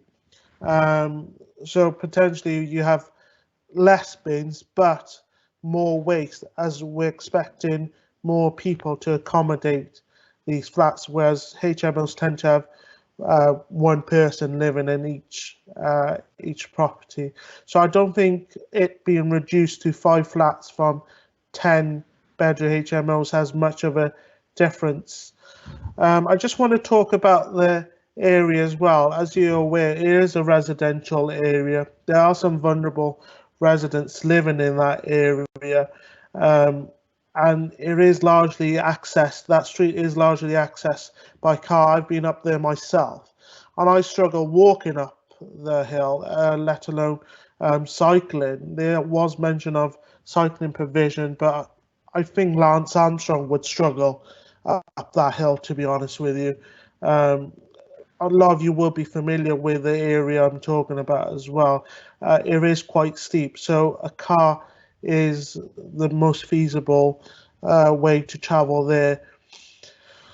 There isn't a regular bus service in the area, so unfortunately we would have to disregard the public transport amenity in the area as well. There's been concerns raised with regards to the effect in the environment of the area with an increased number of people there. These points are very valid, and I would ask the committee to consider these points when discussing the application with regards to parking effect on existing properties and the waste management and recycling management from the properties as well. If the committee was so wished to grant the application, I would strongly recommend adding further conditions on with regards to parking for starters, as well as perhaps removing or deleting the basement as well. I struggle to see how anyone can live in a studio apartment in a basement. So I would ask the committee to consider further conditions if they were so minded to grant the application. Thank you, Chair. Thank you, Councillor. Could I just ask at this stage, Joanne Evans, legal advice? Councillor Davis has had to leave the meeting, and she's asked that a statement that she prepared be read to the committee. Would it be in order for the chair to read the statement? Chair, it wouldn't be normal for us to read a statement on behalf of, I believe Councillor Davis is acting as a member of the public. Yeah, indeed. As a resident. It's really for you to use your discretion if you feel it's appropriate, because she was at the meeting and she's had to leave. Yes. But it wouldn't be something we would usually do. Okay.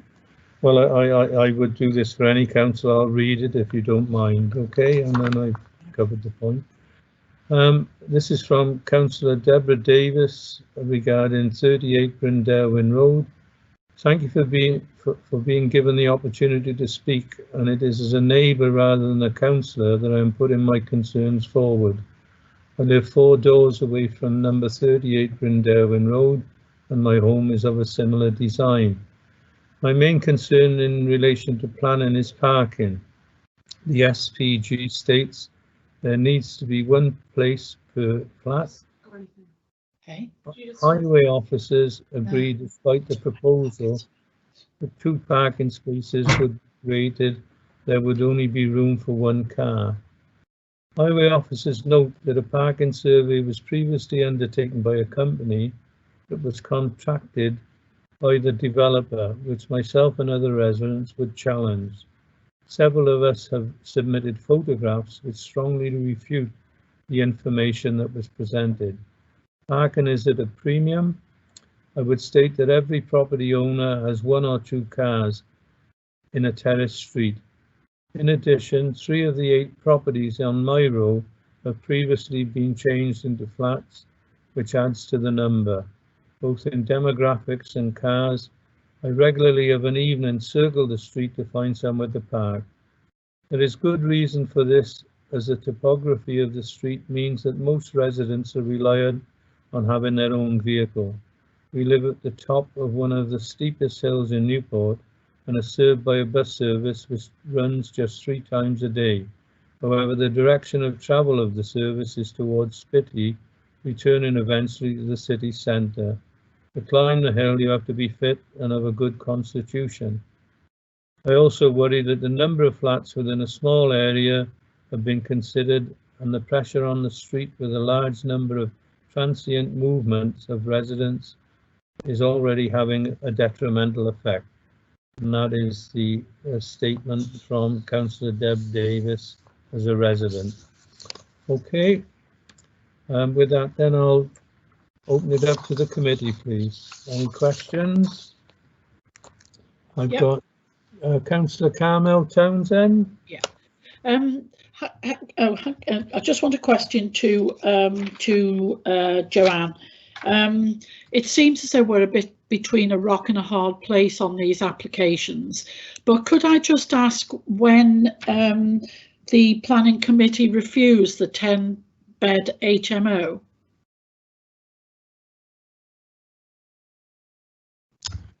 Hello, Councillor. Yes, I thought this question may come up, and it's something I should have mentioned.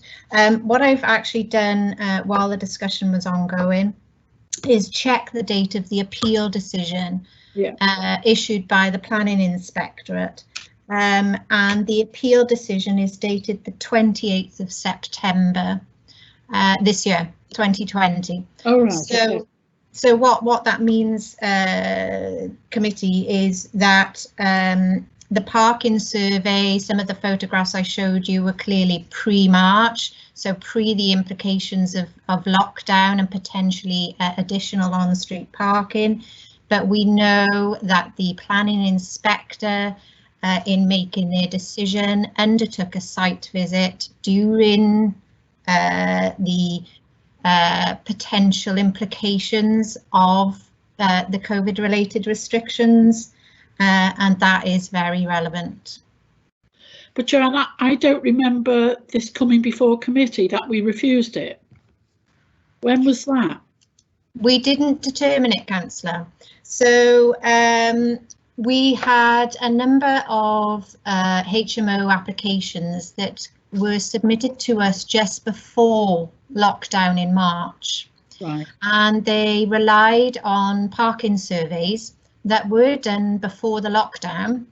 But as members will know, officers go and undertake their own site visits, really to scrutinise or ratify the outcomes of the submitted parking surveys. And this application was one of several where we went back to the applicants and said, we can't do that because we're going out now and the situation is not the same. We're going out and seeing 90% occupancy rate of parked cars, and your survey says about 60%. So we're not happy to determine this. We don't feel that we're able to produce a robust decision. So, as is the right of the applicant, they appealed non-determination.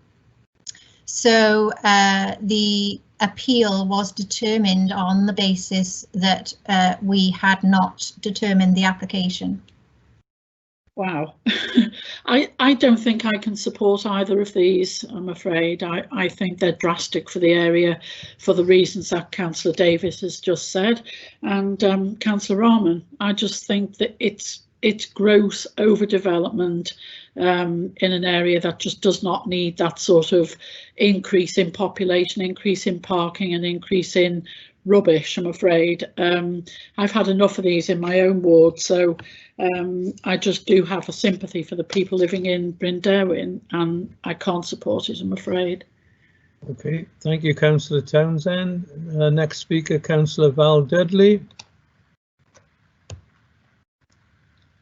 Councillor Dudley.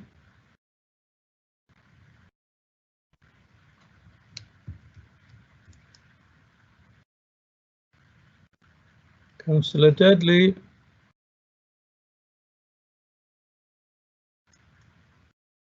I'll come back to you, Councillor Dudley, if I may. Next speaker then, Councillor Trevor Watkins. Thank you, Chair. Could I have clarification in regards to this application? If we are minded to approve this application, does that mean the previous appeal has lapsed and they cannot go through with that? You want to come back, Joanne? I can, yes. The appeal decision for the change of use to the 10-bed HMO will stand.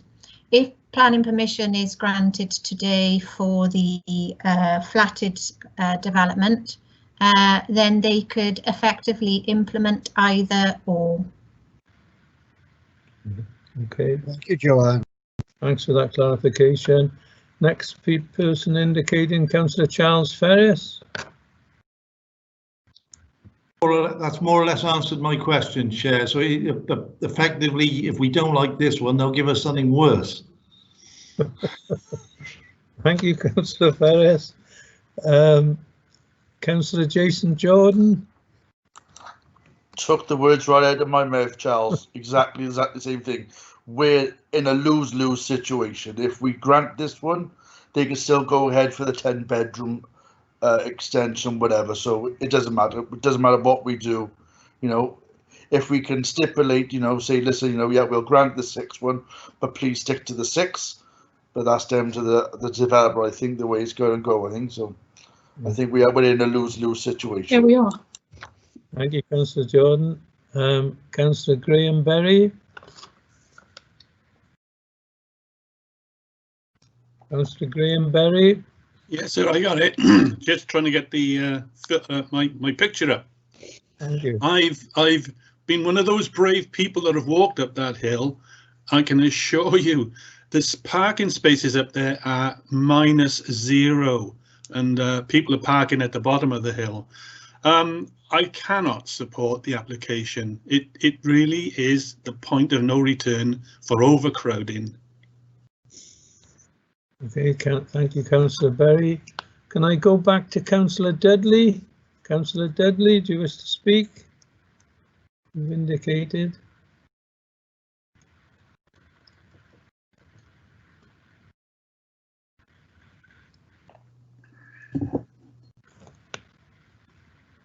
Councillor, I'll leave you again then, Councillor Dudley. Councillor Jason Jordan.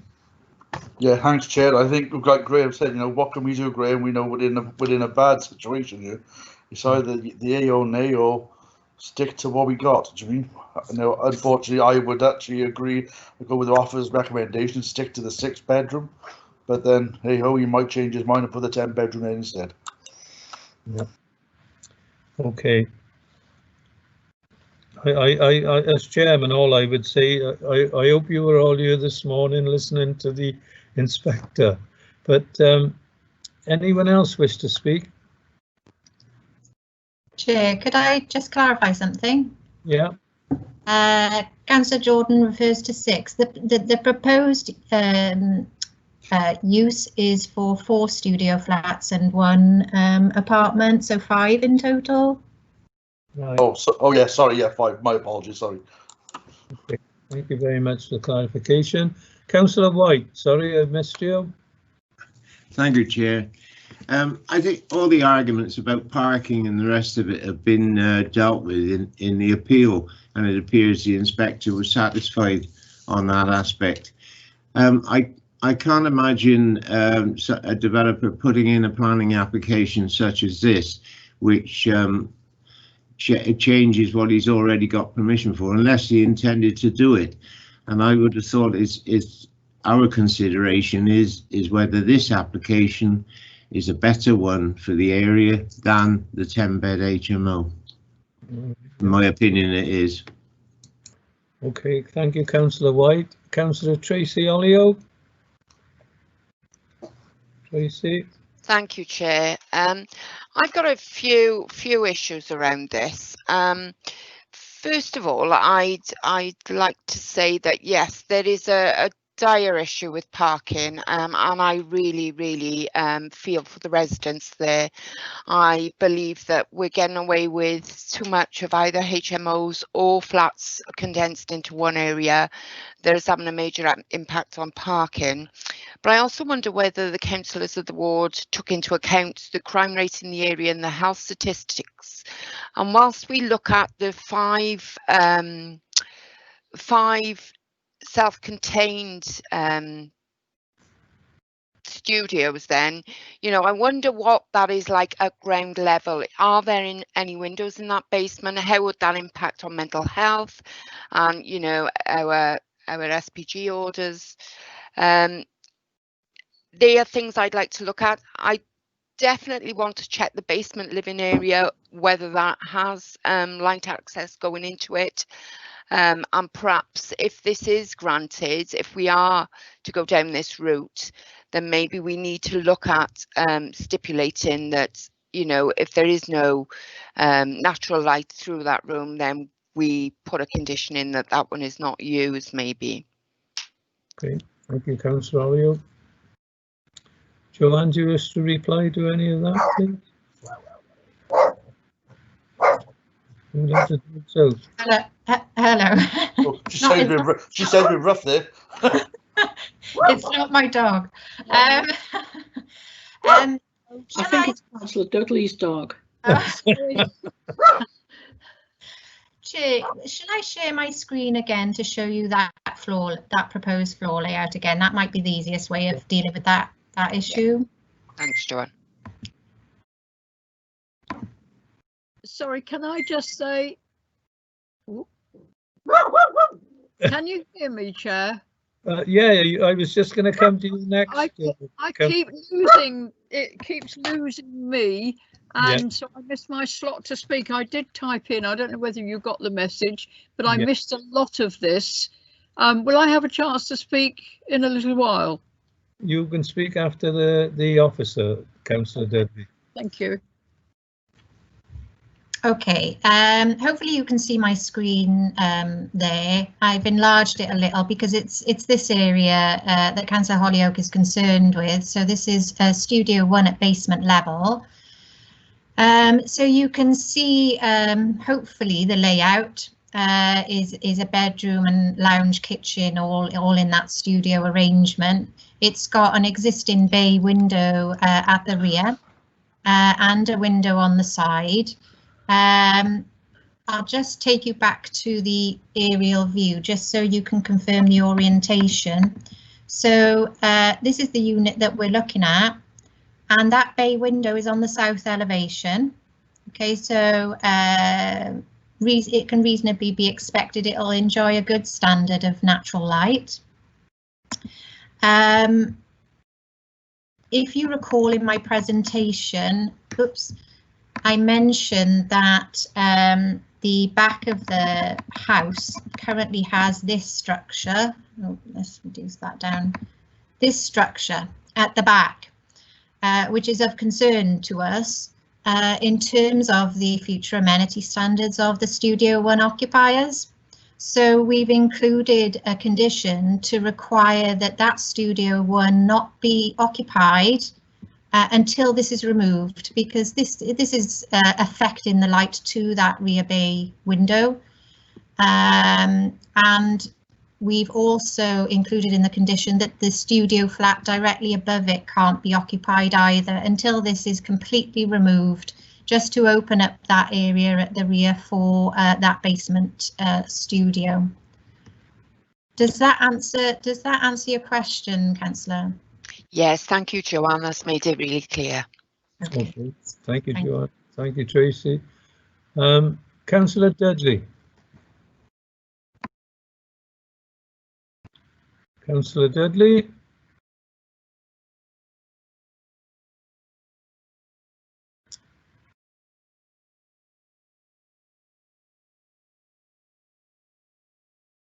Councillor Dudley.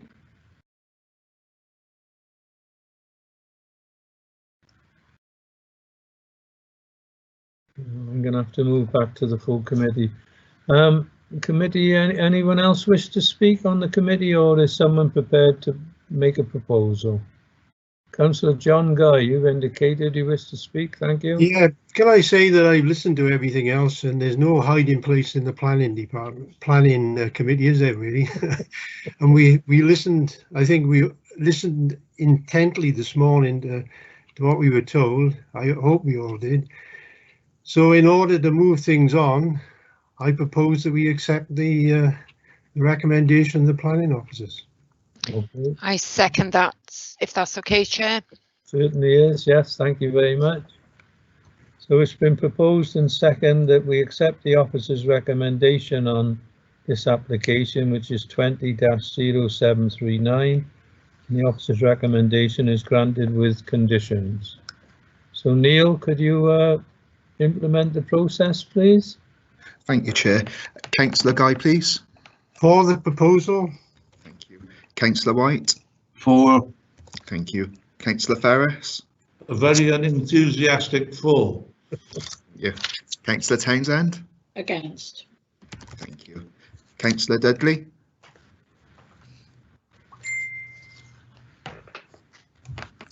Councillor Dudley, please.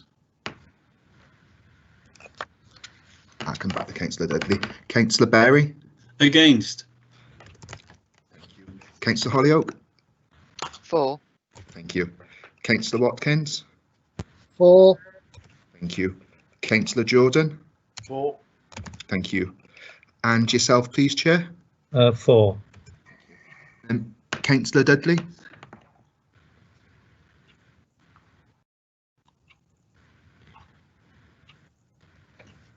Councillor Dudley.